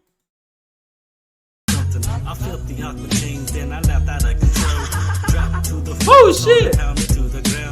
Everyone I talked to began cracking jokes, even if they didn't get it to me. It was hilarious. My laugh became contagious. Let me tell you guys something. All music is eternal. Music is eternal. If you have a good song from 1845, you can make it good in 2021. Just want to let you know. Everyone sharing it. Oh, boys to my last singing, take another hit. And I did not joking. Just think the whole thing. Holding it for a second. Out came the magic dragon. And with the homies moving like a sprinkler. 3 ticks, 1 turn. I'm stuck. There's another one. There's a club mix. Let's check that one out.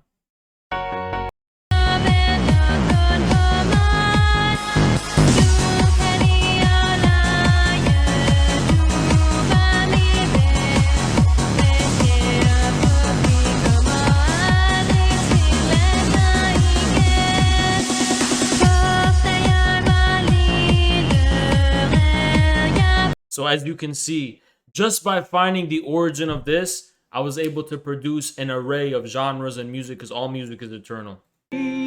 a little bat's virus. Love those human cells. Next thing you know, the cases grow and the world has gone to. It's a family show. Heck, poof, coronavirus came from overseas, infecting folks across the land, Seattle, NYC. Poof, coronavirus, called COVID-19, quickly spread like a wildfire. Now we're in quarantine.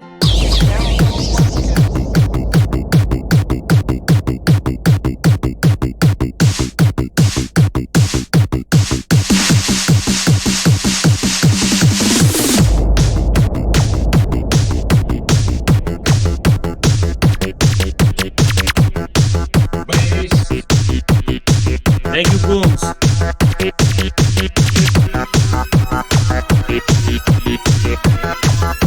Oh, shit. Okay, this is the best one.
Okay, now it sucks. They dropped the ball. They dropped the ball with that part.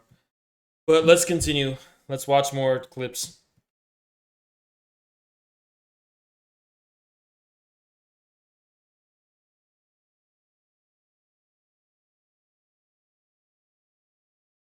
Puff the magic dragon, live by the sea, and the open air in a land called Honolulu. Na, na, na, na, na, na. He chose me. He don't want you. He chose me. He don't want you. Nanny, nanny, boo, boo. I fuck him more than you. Y'all ever see those TikToks? You guys ever see those TikToks, man? Because they're all very hideous people. Not gonna lie.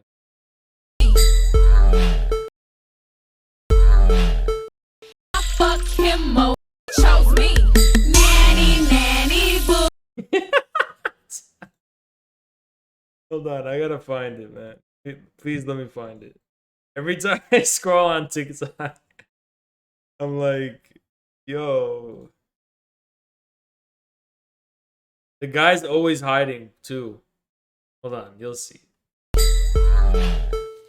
He chose me. He don't want you. He chose me. Nanny, nanny, boo. Hold on. Let me try to find it. YouTube's not showing the actual funny ones, so I don't know. Sorry. Okay. Let's continue.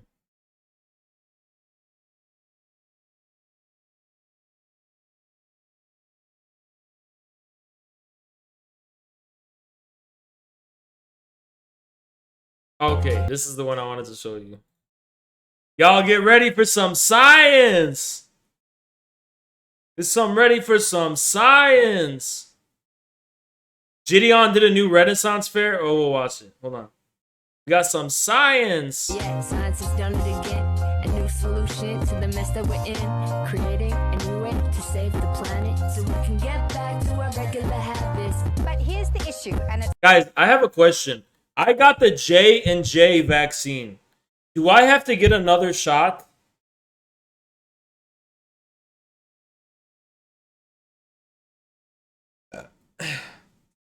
Yeah? You need 7? J&G was the worst vaccine. No, it's not. It's the best one. It's the best one.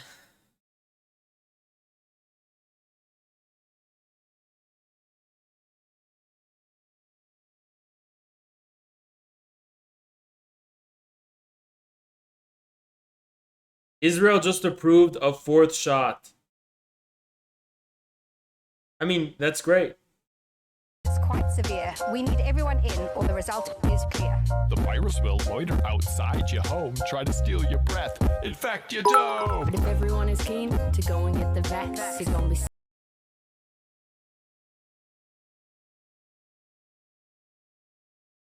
You went to the ER for about 3 hours and it went away. Then good. What does buckling mean? It's a scary dono, dude. Legs started buckling? What does that mean? I don't think we're allowed to talk about this. So don't send me shit like that. The face of virus attacks. No, okay, can I actually say something about the virus? Because unironically, I'll actually have to say this shit. Okay. No, I actually know this. So, look, I don't know everything about vaccines or the virus. But there is one thing I can promise you. This virus is very fucked up. I have relatives that work in hospitals, okay? And you have no idea what's going on. I have uncles that work in hospitals and shit, okay? So I'm not, you know me, I don't trust the establishment. I'm not one of those people. But they talk to me directly, the doctors and shit, right? And they're saying 80% of the people in the hospitals are unvaxxed, and you got people my age, my health, they're losing lung capacity, and people are dying. You know what I mean? It's fucked up. Another thing too is, first of all, the experience is the worst thing ever, right? If you're not vaccinated. And another thing,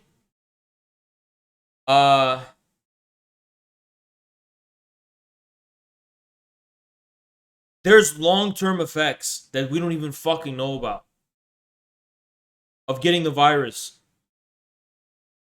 Look up long COVID and you will be fucking terrified. And no one's really talking about it because, listen, you gotta understand, our society only focuses what's on the surface. The long COVID, people losing mental capacity, people can't walk for 5 minutes without getting tired, people can't even shower, they lose taste for months and months and months. You got it unvaccinated, and I've gotten brain fog ever since. Yeah. So listen, guys, I want you to know there's a reason I got the vaccine in the first place. It's not because I know everything about vaccines. It's just that here's what I do know. When you get it, and I'm not an expert, so this is just what I know personally, right?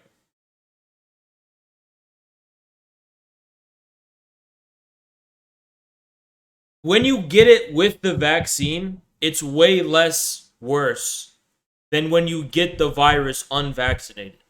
So make of that what you will. You know what I mean? I mean, look, regardless of what you think about the vaccine or the virus, you have to be pragmatic about this. If you're going out in public and shit,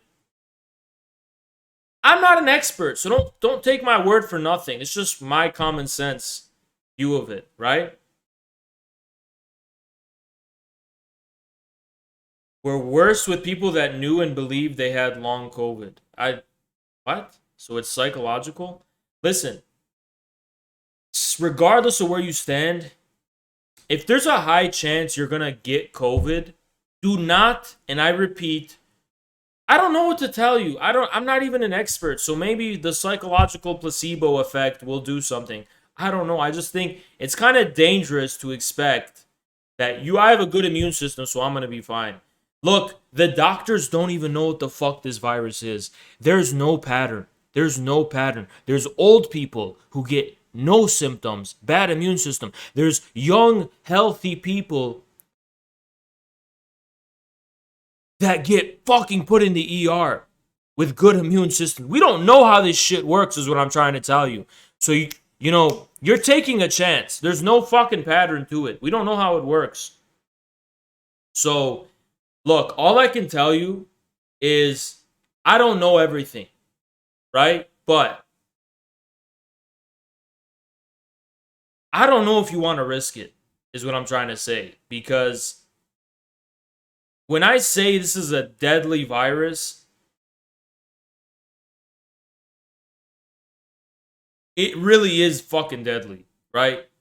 And I'm against the mandates. I'm against the way the establishment's been handling this shit. But you know, that's just because I think they're making it worse. They're making people's distrust and paranoia worse. The more open, I believe in transparency. The more open we could be about the truth, the more we could reasonably assess what are our fucking options here, right? Because even if I don't know everything about vaccines, I'm scared to get that fucking virus if I was unvaccinated. Okay? Even if the vaccines are bad or whatever, it's probably better than getting the fucking virus. So that's all I could say. Yeah, I don't know. Forky, I honestly don't know. And I gotta stress that, guys, as much as I can. The only thing I know is that COVID is fucked up. That's all I know. And it seems, and maybe I'm wrong, it seems like, to me, from what I'm getting told, people who are vaccinated and get the virus have an easier time. That's what I'm told. I don't know. I don't know anything with any certainty. I'm just a fucking Twitch streamer. So everybody's got to do their own homework, right? But, you know, I really just want you guys to know the severity of this fucking virus. That's all I want you to know. I just want you to know this is no laughing matter. This is no joke, right? Whoever I can tell, I just want to tell y'all that. This is no joke of a virus. So, it's no joke. When it's just be like, oh, you're trying to spread fear. I don't know, man. The shit I've heard from, again, people I do trust because they're my relatives. They're not part of the establishment. It's scary. I'm scared. They scared the shit out of me, at least. They scared the shit out of me. It will be worse if you think it's a serious virus. That is really weird. I'm not even saying you're wrong. I don't know how it works. I really don't. My grandparents getting fucked by COVID and the hospitals don't help them because they don't take the vaccine. Fuck, man.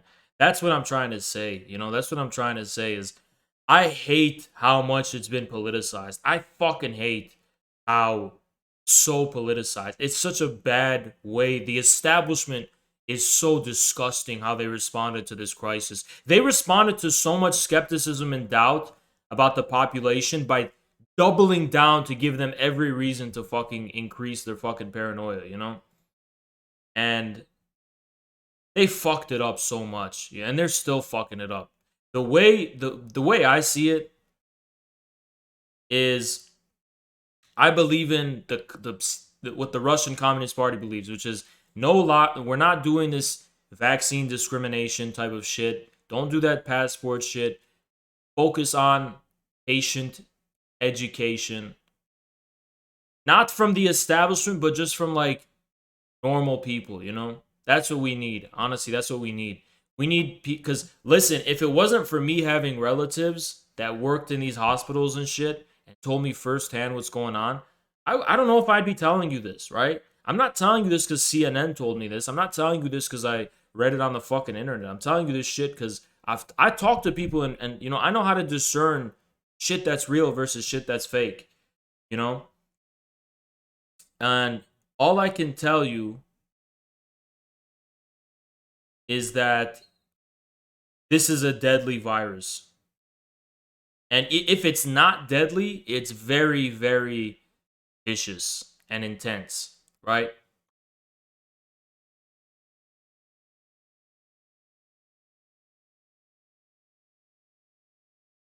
Look, and you do want to be good on your vitamins too, no matter what. You do want your vitamin D, your vitamin C, all that shit. So I'm going to encourage that too. You know, you always want to have your vitamins, right? And vitamin D is something people miss. You really need the sun, guys. We need the sun. You need the sun, right? But the long COVID is super, super fucked up. Is Zerka dead? Nah, he's not dead, dude.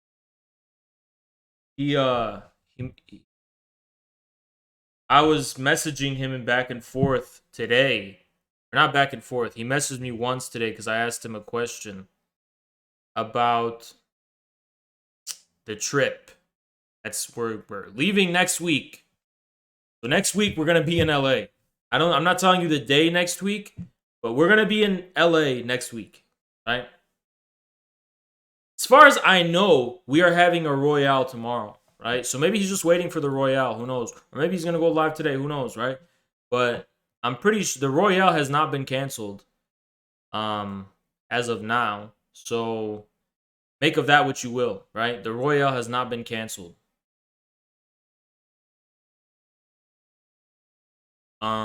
Look, I just wanted to tell y'all that real quick. I'm not an authority on this topic. And I want to be clear about that. I'm not an authority, but from what little I do know or seem to know, this is a fucked up virus. That's all I can say. It's a fucked up virus. And yeah, what makes it even more fucked up is the unpredictability, because there's a lot of people, nothing happens to them. But then there's also a lot of people, thank you, Janar, where the worst happens to them. So it's like you're flipping a coin, right? And you don't know. You don't know.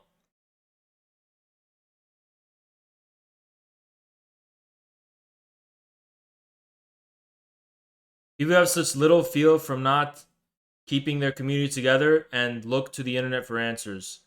Yeah. Yeah. That's what I ultimately believe. You should trust your family. You should trust your communities. You should trust the people around you. And don't focus too much on the internet, you know, because on either side, you know. And what I'm telling you is something that I am getting firsthand. I'm not repeating. I'm not politicizing it. We shouldn't politicize this shit. A lot of people are politicizing it. It's making it a lot worse, you know. The truth is, guys, and this is something my father told me, actually. He always tells me this. But it's 100% true. We don't know how any of this shit works. We don't really know for sure how modern medicine in general works. But it's a risk, it's a cost benefit and risk benefit analysis, right? Where we don't really know how this shit works, right? But we do know that getting the virus can really, really fuck you up. And the vaccine, from what I know, mitigates the risks. Mitigates that. It makes it easier to handle the virus. So we live in a hyper-connected world. And unless you live isolated from all society, if you live in America, there's a big chance you're gonna get this fucking virus. You sound like Bill Gates. I don't know, bro. I'm not telling you I'm a god. I'm not telling you I'm like a huge authority on this. I'm just telling you how I see it, right? Like, for example, I had walking pneumonia in 2019 because I did get an illness, the flu, and it was really intense version of the flu, by the way. It felt like I was gonna die. So I don't know what that was. But afterwards I developed a bacterial form of walking pneumonia, and I was prescribed a Z-Pack. I don't fucking know how Z-Packs work, and I don't trust them. I'm a natural type of guy, right? So otherwise, I want to stay away from Z-Packs. But it's a cost-benefit analysis, because I have walking pneumonia, right? So I took the Z-Pack because to me, having walking pneumonia is worse. So I'll go full in, and who knows what the long-term consequences will be. We don't know, right? But if it's going to get rid of my walking pneumonia, then God bless it, right? Well, guess what? My walking pneumonia went away. My bacterial walking pneumonia went away. This is where you guys seem to agree with the libs. Sophia, can you just stop being so fucking anti-human? Because I'm not saying I know everything, because I fucking don't. I don't know. I don't know. I'm just a dude, right? I only know what's within my knowledge. But I'm just speaking as a human being. Why are you fucking politicizing it? I don't get why you politicize it, you know?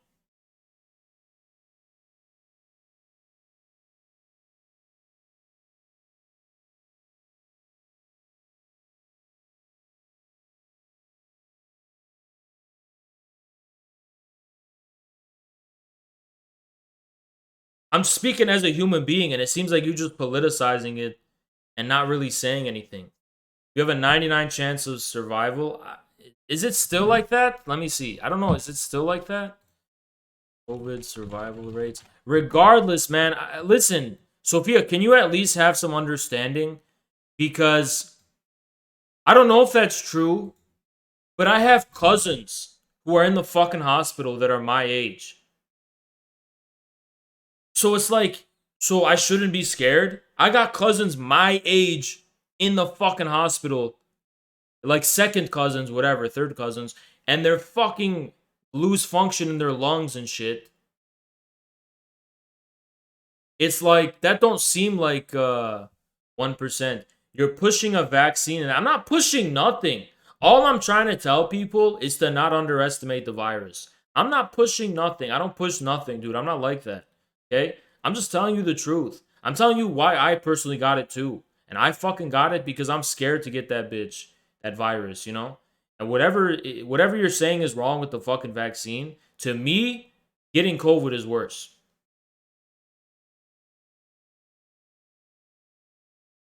Right? That Delta shit was weak as fuck. Good for you, man. I'm glad for you. You think I'm gonna get mad if I hear that? You know, you survived it or whatever. I'm glad for you, bro.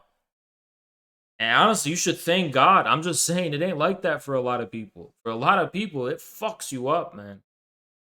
My aunt died from it. Her kids who are in their early 20s went to the hospital for it. That's what I'm saying. Do you agree with vaccine mandates? No, I don't. Because I believe if the vaccines are effective, I trust the people. I trust that there can be a way to educate them about this, and they will agree with it. I believe in the people. You understand? So I'm against the fucking mandate. You know? And I think, listen, if you're super, super pro-vaccine, you should be against the mandate too. Because if you're right, you should be confident in your ability to convey that to people. You know? And persuade them.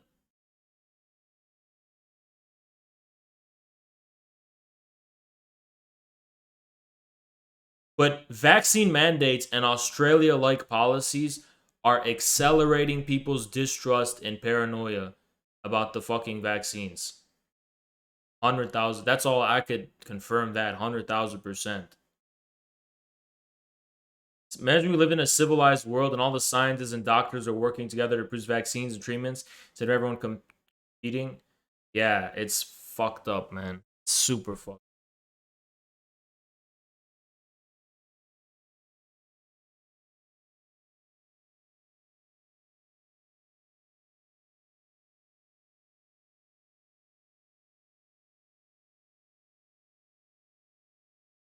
I don't like how it's being politicized, you know? And I'm going to be real. Libs are shutting down any talk about it, right? Because they're doing censorship. I mean, we're even censored here, right? And they're doing all that kind of shit. So I agree, they are culpable too. They're also very culpable. But why aren't the thousands of people walking arm in arm, shoulder to shoulder across the world, dropping like flies? I don't know, bro.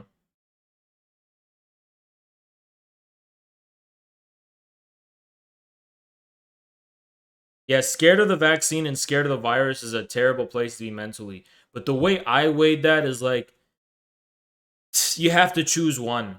That's just the conclusion I ultimately came to. You either choose to get the vaccine or you choose to get the virus unvaccinated. Unless you live separate from society. That's the conclusion I came to, you know? Do you think the mRNA... I don't know anything about mRNA vaccine technology. I did get the J&J vaccine myself, which does not use that. But I don't know. That's not the reason. I just got the J&J, so I don't know anything about it. I can't really comment on it because I don't know anything about it.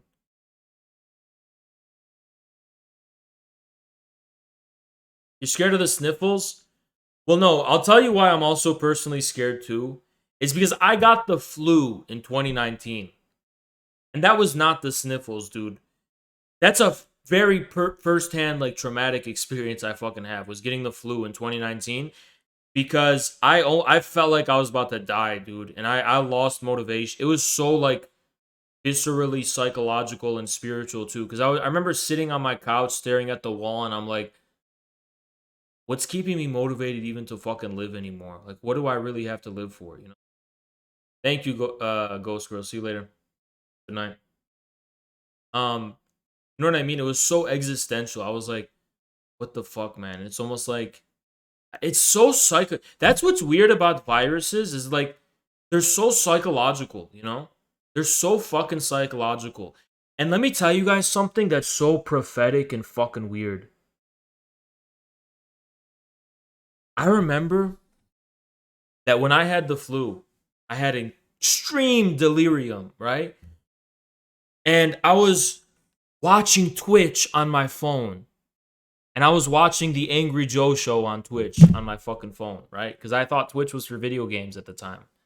This was like early 2019, before I discovered the Raj show, the Raj Patel show. And I found out about Hassan and Slicker and Alabrel and Zerka and all those people.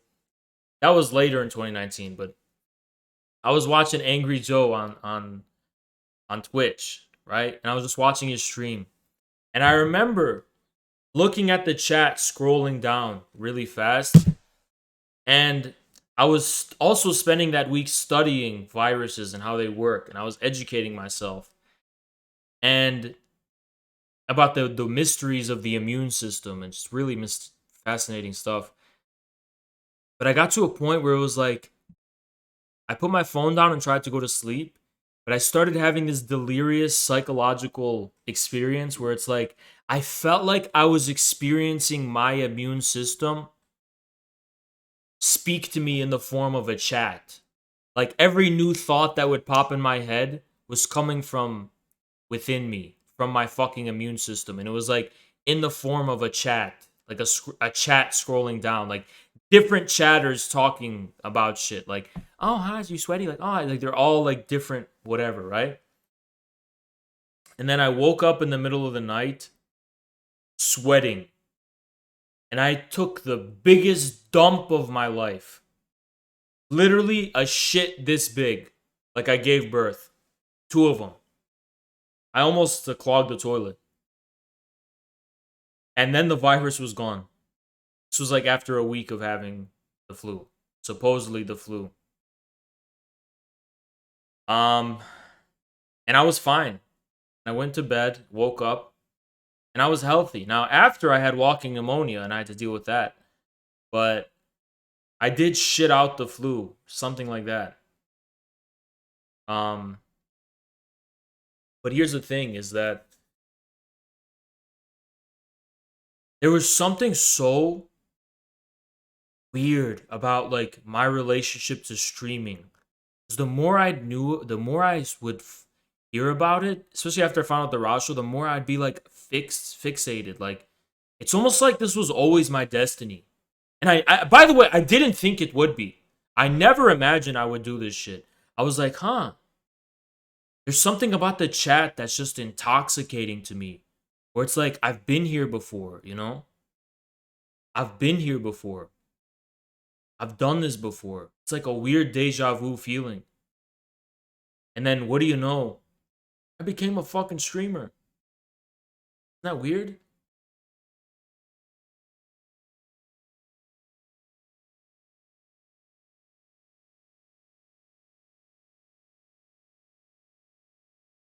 So weird. But anyway, after that in 2019, I started to become obsessed with viruses. And the minute in December, when I heard there's a new mysterious virus at the Wuhan airport, and asked the showrunners, because I shared it in our chat, in our private chat, I was like, this is why China's system is superior to America's. Because they care about these little patterns that could lead to so much. I literally said, that they actually, every time we don't care, right? When they found out about a new illness, they double check. I'm like, that's why Chinese system is better than ours. And then in January, it started to spread to Wuhan. I'm like, guys, this is coming to America. If it comes to this country, we are not prepared to deal with a virus. We are not China. We will not deal with this virus, and it's coming. What do you know?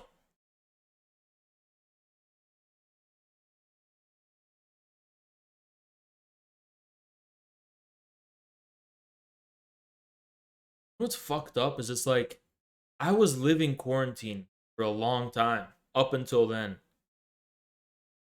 Starting in 2018, I started to live in isolation from the whole world. And then in summer of 2019, I started to go out again.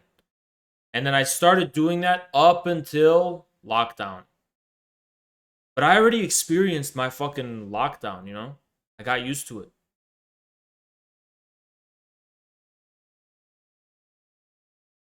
You know? That's why everything comes late to me, right? Also, China. Like, this idea of China, right, was like as the future and all the implications it's gonna have. Before it went viral, I was on that. I always anticipate shit before it fucking happens all my life. All my life I've anticipated shit before it fucking happened. You know? I do it before it happens. You know what my life is? I come to a discovery and I tell the world. And it's like, I'm always like, is this thing on? Is this thing on? Hey, is this working? I put it away and I walk away. It doesn't work. Fuck it. And then, as soon as I walk out the door, it starts working. You know what I mean? That's my life story.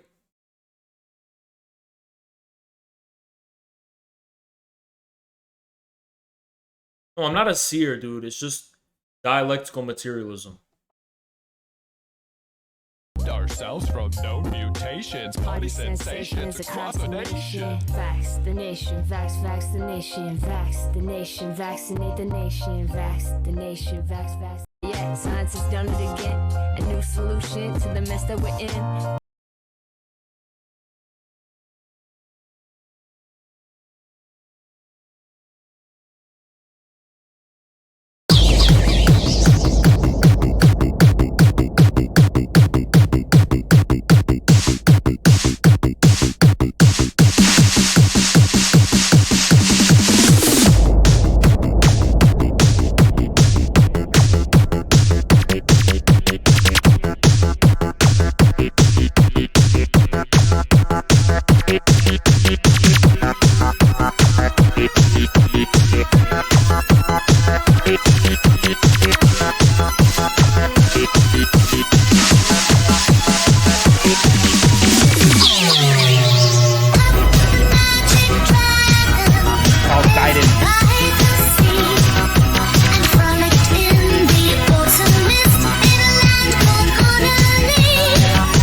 What the fuck? Holy shit. Real Viog, bro. Thank you so much. Holy fuck.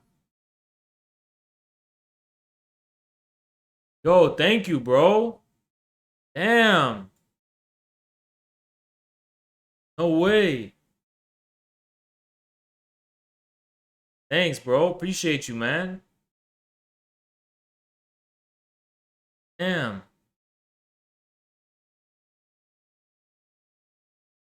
Thank you so much, man. I'm sorry I have to repay you like this. Hi, my name is Harvey Quinn, and this is my new song called Biden Boy. Baby, I'm a Biden boy. I'm a Biden boy. Democrats are number one, so we're gonna take your guns. Baby, I'm a Biden boy, just trying to make it. And you better get that vax. I know the medical facts. You better wear that mask, or I'm gonna kick your ass. Like I said, these people are more responsible for people not taking the vaccine than the conspiracy theories. 100,000% they're more responsible.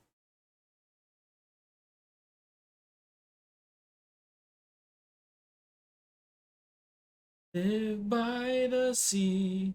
The California native. Oh shit, man. I'm going to California next week. So maybe I'll meet them. Puff the magic dragon. Live by the sea. The land called Honolulu.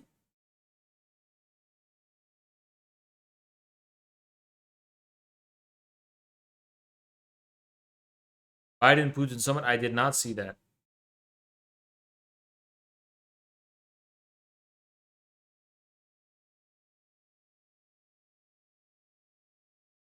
Libs of TikTok does not have anything going on. They just have a bunch of threads.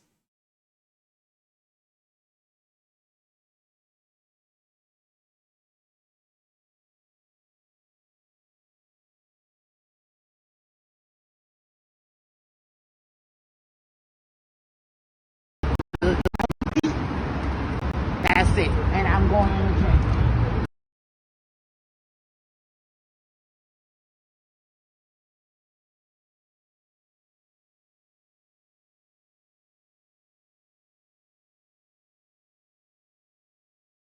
Will you check out Skid Row? I think Zerka wants to. So probably.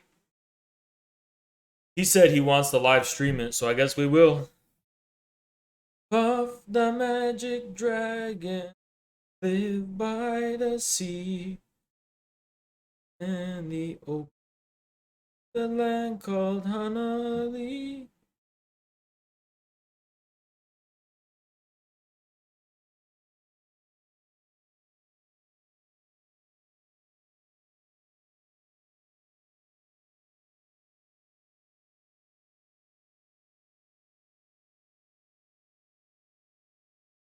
I recommend avoiding it. Why? Why should I avoid it? I'm gonna stream it. And worse. Puff the magic dragon, live by the sea. They got needles and shit. Oh, Halo Infinite campaign got released. What else happened? You can't replay them?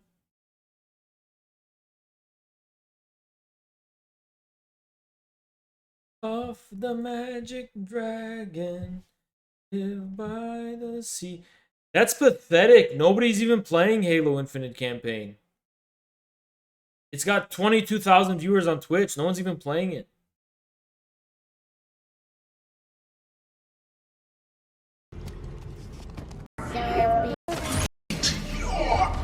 Fuck Halo bro. Fucking Halo Infinite's got no content. It's got no content. Fuck that game, man.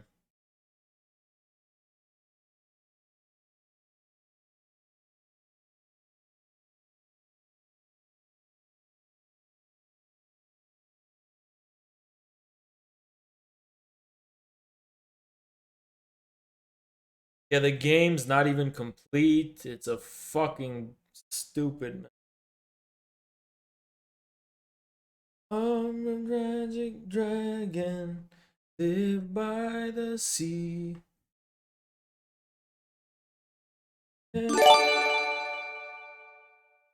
Thank you, Vile. Appreciate you, man.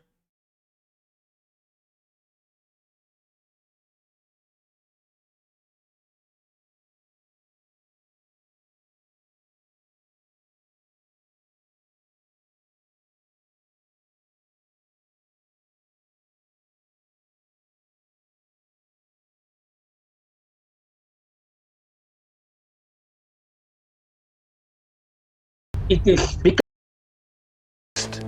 looked at the results, it was astonishing. Did you take debate? Probably tomorrow. We've had to rethink the history of technology completely as a result of this single object. It's such a clever, extraordinary, sophisticated machine. Completely shocking for ancient Greece. Ancient Greece had a computer that could run, it could run fucking Minecraft on it. 120 years ago. Hold on, I want to see how many stupid people in chat believe that. Sponge divers discovered a shipwreck off the tiny island of Antikythera in Greece. And what they found changed our understanding of human history forever. Among the treasure trove were marble statues, elegant vases, glistening jewellery and ancient coins, and what looked to be a hunk of corroded metal that no one knew quite what to do with. It was not recognised at all as being anything interesting when it was discovered. It was just a corroded lump about the size of a large dictionary. No Patriot Front discussion? I already did more or less have a discussion on that.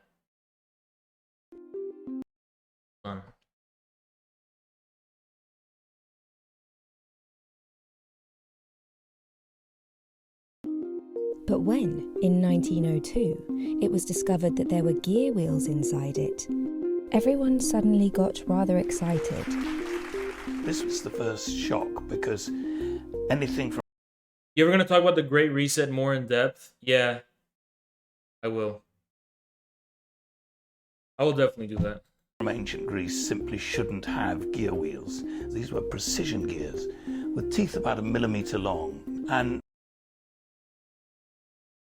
it's hard to talk about it because, you know, on the one hand, the Great Reset is also an actual, like, inevitable historical change and not just a plan. So it's hard to know how much of it is planned and how much of it is just an inevitable result of the change of history, right?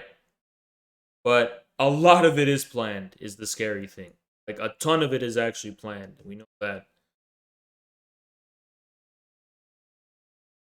I don't know how far the fucking rabbit hole goes.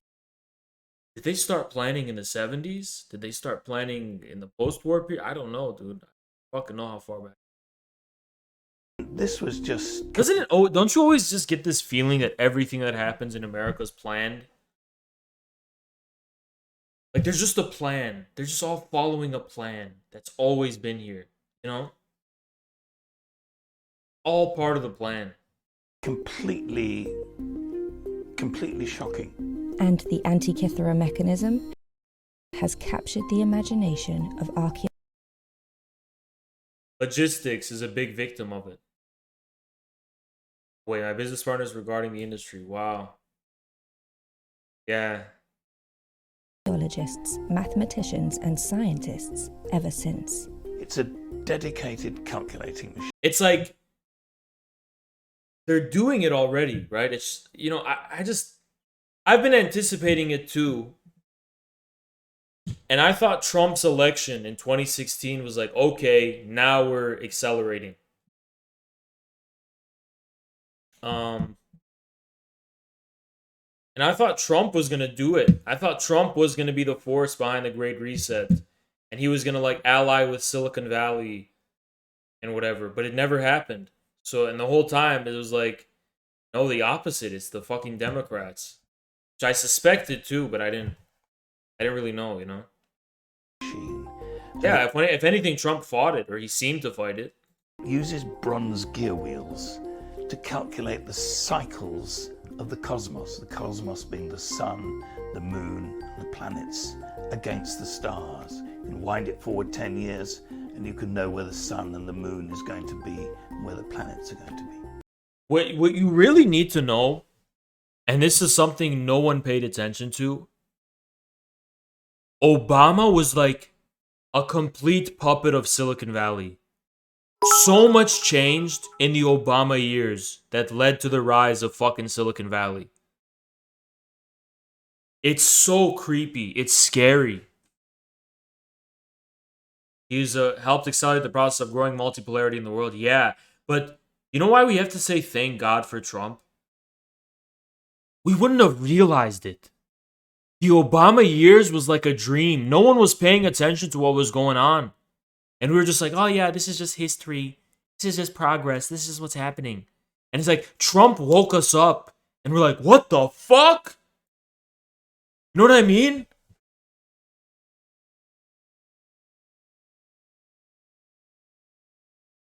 It's like in the Obama years, I didn't even know. I wasn't even paying attention to how much Silicon Valley was growing because of Obama.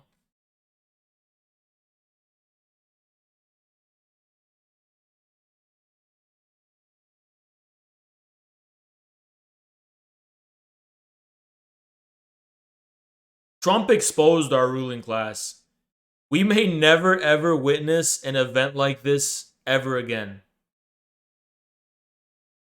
We are very lucky to have experienced our ruling class as butt naked as they were under Trump. And I don't know if he was part of it or not, but what I do know is that in 2016, when he was elected president, something was going against the plan, the winds of fate. Make of that what you will. We will never, ever catch our ruling class with its pants down like that for a long time. I'll guarantee you. You know what's... Let me tell you what's weird, though. And this is why I don't know if Trump himself was part of it. When Trump got elected, everyone who was around him was like, Trump was not happy. He was freaking out. He was like, shit. He was actually scared shitless. Because apparently he did not. He didn't anticipate winning. He's like, oh, this is not part of the plan. You know? He did think he was going to lose. Him and Melania were really upset when the results were announced. Everyone was saying that. They actually started fighting too. I don't think Trump was aware of what he was doing either. He was an outsider who wanted to be president. Yeah, it had a lot of effects he didn't even know about. Trump was like, oh, fuck, I was just mad about the Obama birth certificate thing. I was just being petty. He's like, I didn't know it'd be all that. You want to know what's hilarious? The most hilarious thing of all is that Trump was not a white supremacist. That's the thing. He was just a petty guy from the American ruling class that turned against them because he was petty. His ego was hurt. The dude was not even a white supremacist like they were saying. He didn't even care about any of that. Politics is all a game of charades. Who knows, man? The question of It's Puff the Magic Dragon.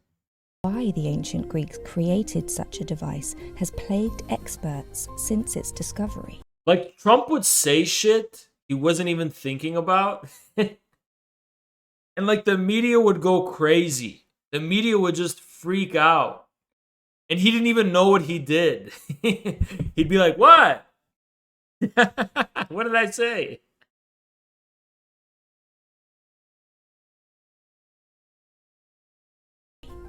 I think it was conceived as a calculating machine that would calculate the theories they had. They had astronomical theories, but could calculate those at the turn of a handle. So it would demonstrate how you could look ahead, say, what's the position of the moon going? As soon as he got banned from Twitter, I realized that the world of alternative social media has just begun. And I've been on that alternative social media myself. I've been there myself. So I know for a fact, I know what's going on for a fact myself. Of the magic dragon live. There's a lot of people that are congregating there. Like, a lot. Going to be in fun. Oh, wait, hold on. Sound. Every time I go on the politically provoked, they change my device settings. Not purposefully, but by accident. When they lower my volume, it does it to my Windows settings, so I have to go change it back. All right, I did it. There we go. 5 years' time, you could turn the handle. Deep web intellectual Twitter pages with the micro niche communities. They're not Twitter though. It's not. They're like alternatives. But I'm also talking about the alternatives to YouTube, and I was on some of them before stream. Oh yeah, Telegram too. Immediately, this is a massive step forward. Yeah, exactly, Viok. That one. I don't know if I can promote it here, but yeah. In the history of science and technology, something we take for granted now, but in those days, that the idea that your scientific theories could be mechanized, the predictions could be mechanized, was absolutely astonishing.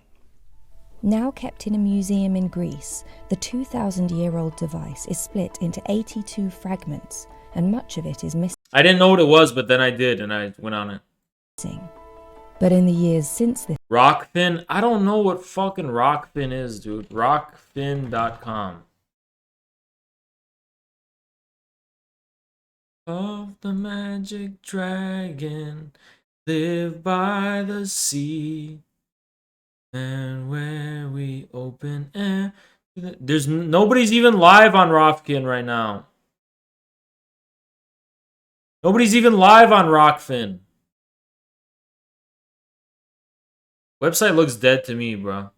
This discovery. I just got rid of my partnership. Jackson used it. He probably has a partnership with them. Modern technology has vastly... Or I don't know anything about it. ...advanced what we know about the mechanism. In the 1970s, a team X-rayed the device, and the first secrets were revealed. Dozens of cogs. Isn't WhatsApp encrypted? Hidden within it. But it wasn't until 3D X-ray technology came along that they could separate these gears out. Should I just get an iPhone because of their security? Isn't iPhone security like impenetrable? Isn't fucking iPhone like fucking impenetrable, like the fucking iPhone chats?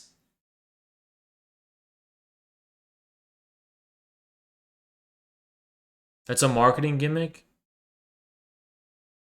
We took an 8-ton X-ray machine to Athens. iMessage. Installed it in the museum, and we took X-ray data of all the 82 surviving fragments of the mechanism. And all Apple is impenetrable because no one cares about it. No one's working to hack it.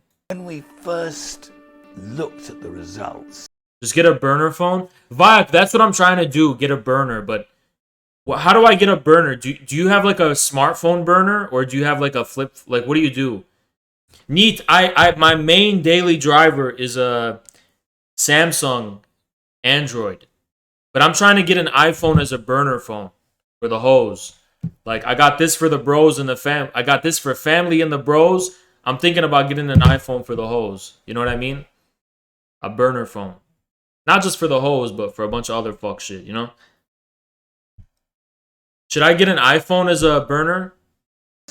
it was... And also, Viak, what What do you do for your burner? Like, do you get a new plan with Verizon, or what do you do? Because I want to do that too. Astonishing, because it showed us not only all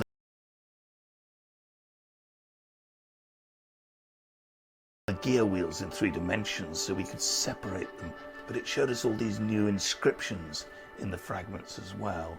I don't know, like, you know why I want an iPhone for the hose? Because it's like, I don't want to use the same phone number that I do for my family that I do for, you know, all these people out here.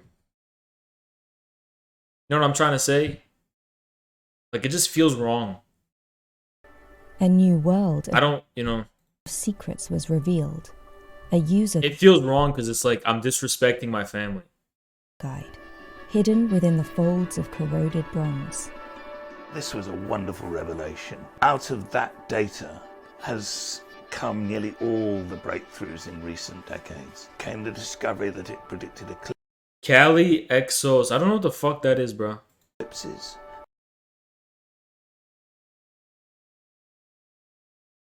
That it followed the variable motion of the moon.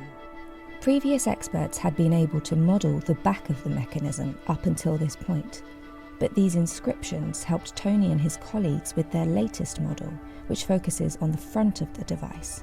There's thousands of text characters in ancient Greek. Imagine if the flip phones. I don't know, man. Bike, you got Android or you got iPhone? Which one do you use? Which tell us how it worked. It displayed the ancient Greek cosmos, the sun, moon and planets, in a sort of ring system. It brought back the history of technology to a much earlier time. It is Got an iPhone? I think I'm gonna get one. It's completely astonishing. Also, check this out. They got a deal, buy one, get one free. The latest iPhone, buy one, get one free. Which means I could just sell it and get a free phone.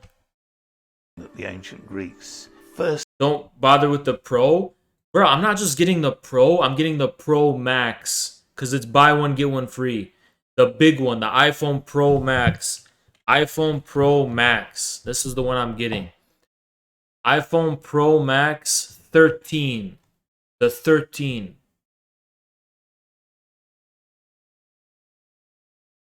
They gonna have lines? No, they don't. I was just at Best Buy. They had a buy one, get one free. I said, no, I'll come back and see. I'm gonna get one.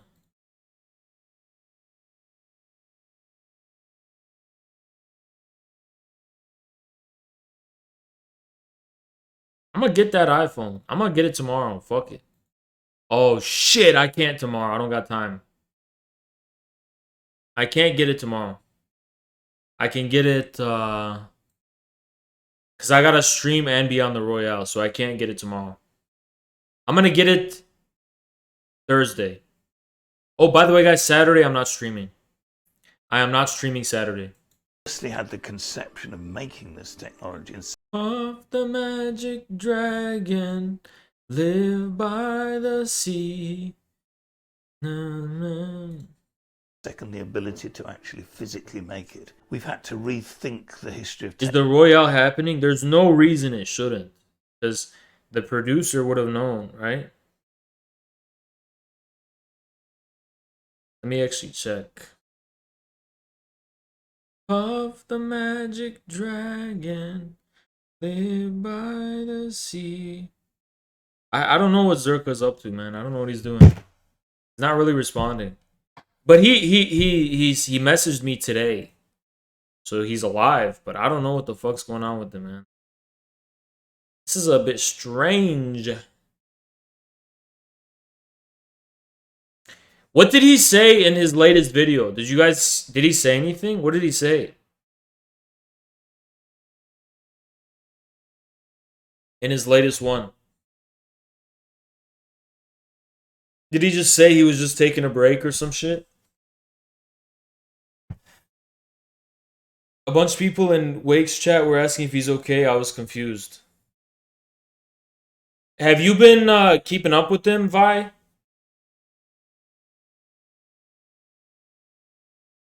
He got Omicron? He don't answer you? He was depressed about being behind schedule.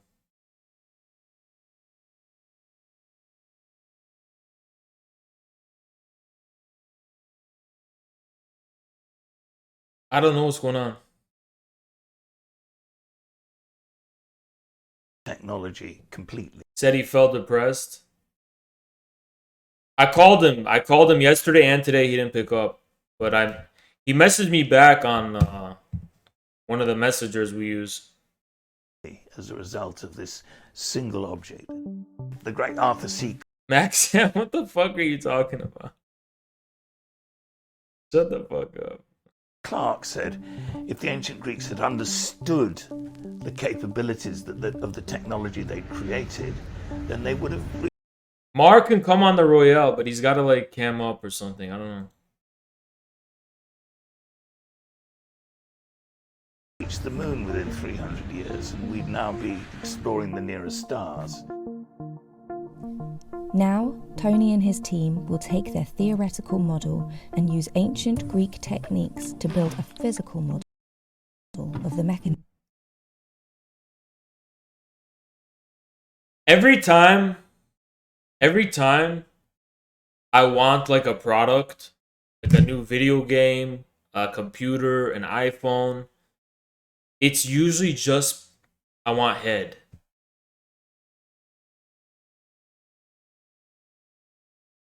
And I'm trying to fill the hole.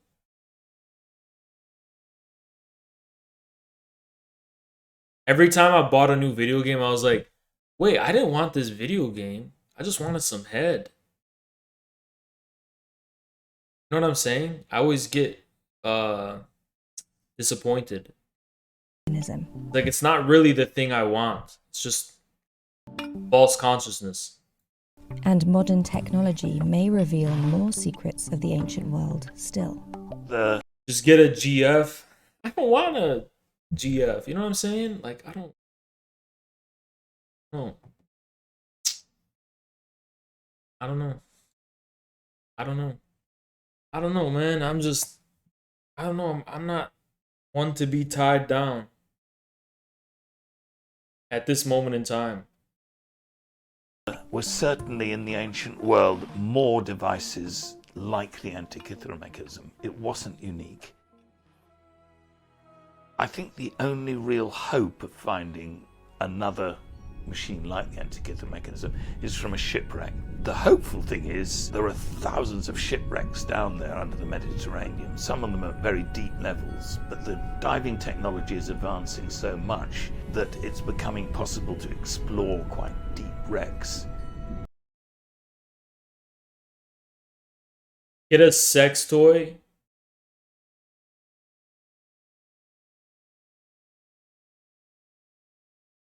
I'm thinking of banning you, but I haven't decided if I'm gonna.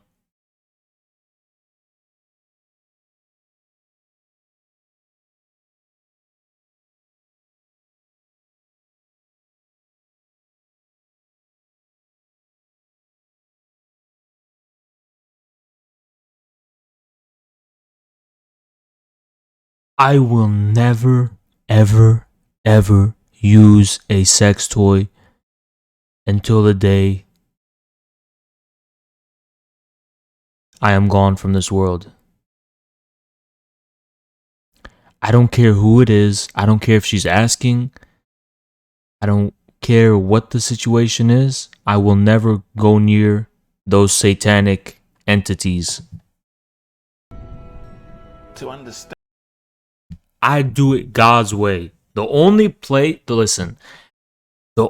unnatural part of sex that I will ever accept is when she takes the pill afterwards, and that's none of my concern.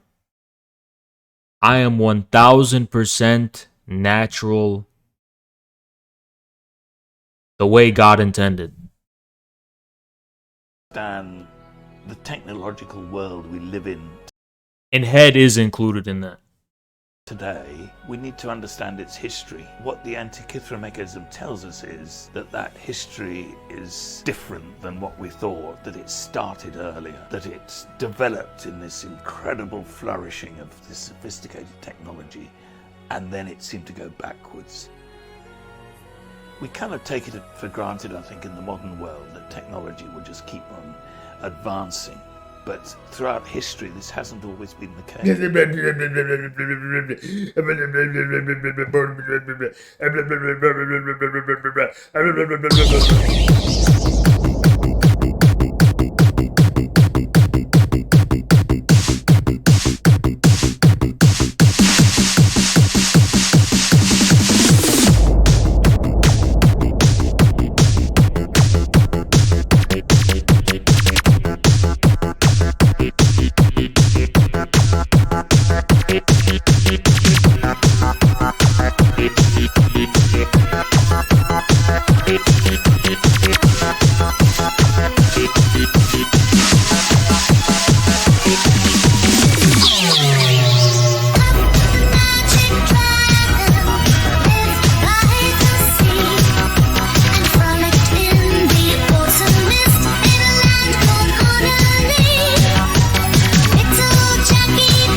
I will see you guys tomorrow. Remember, this was a 4.5 hour stream. Don't let anyone lie and say it was a short stream. And also XQC needs this raid, so I'm gonna raid him. He needs it.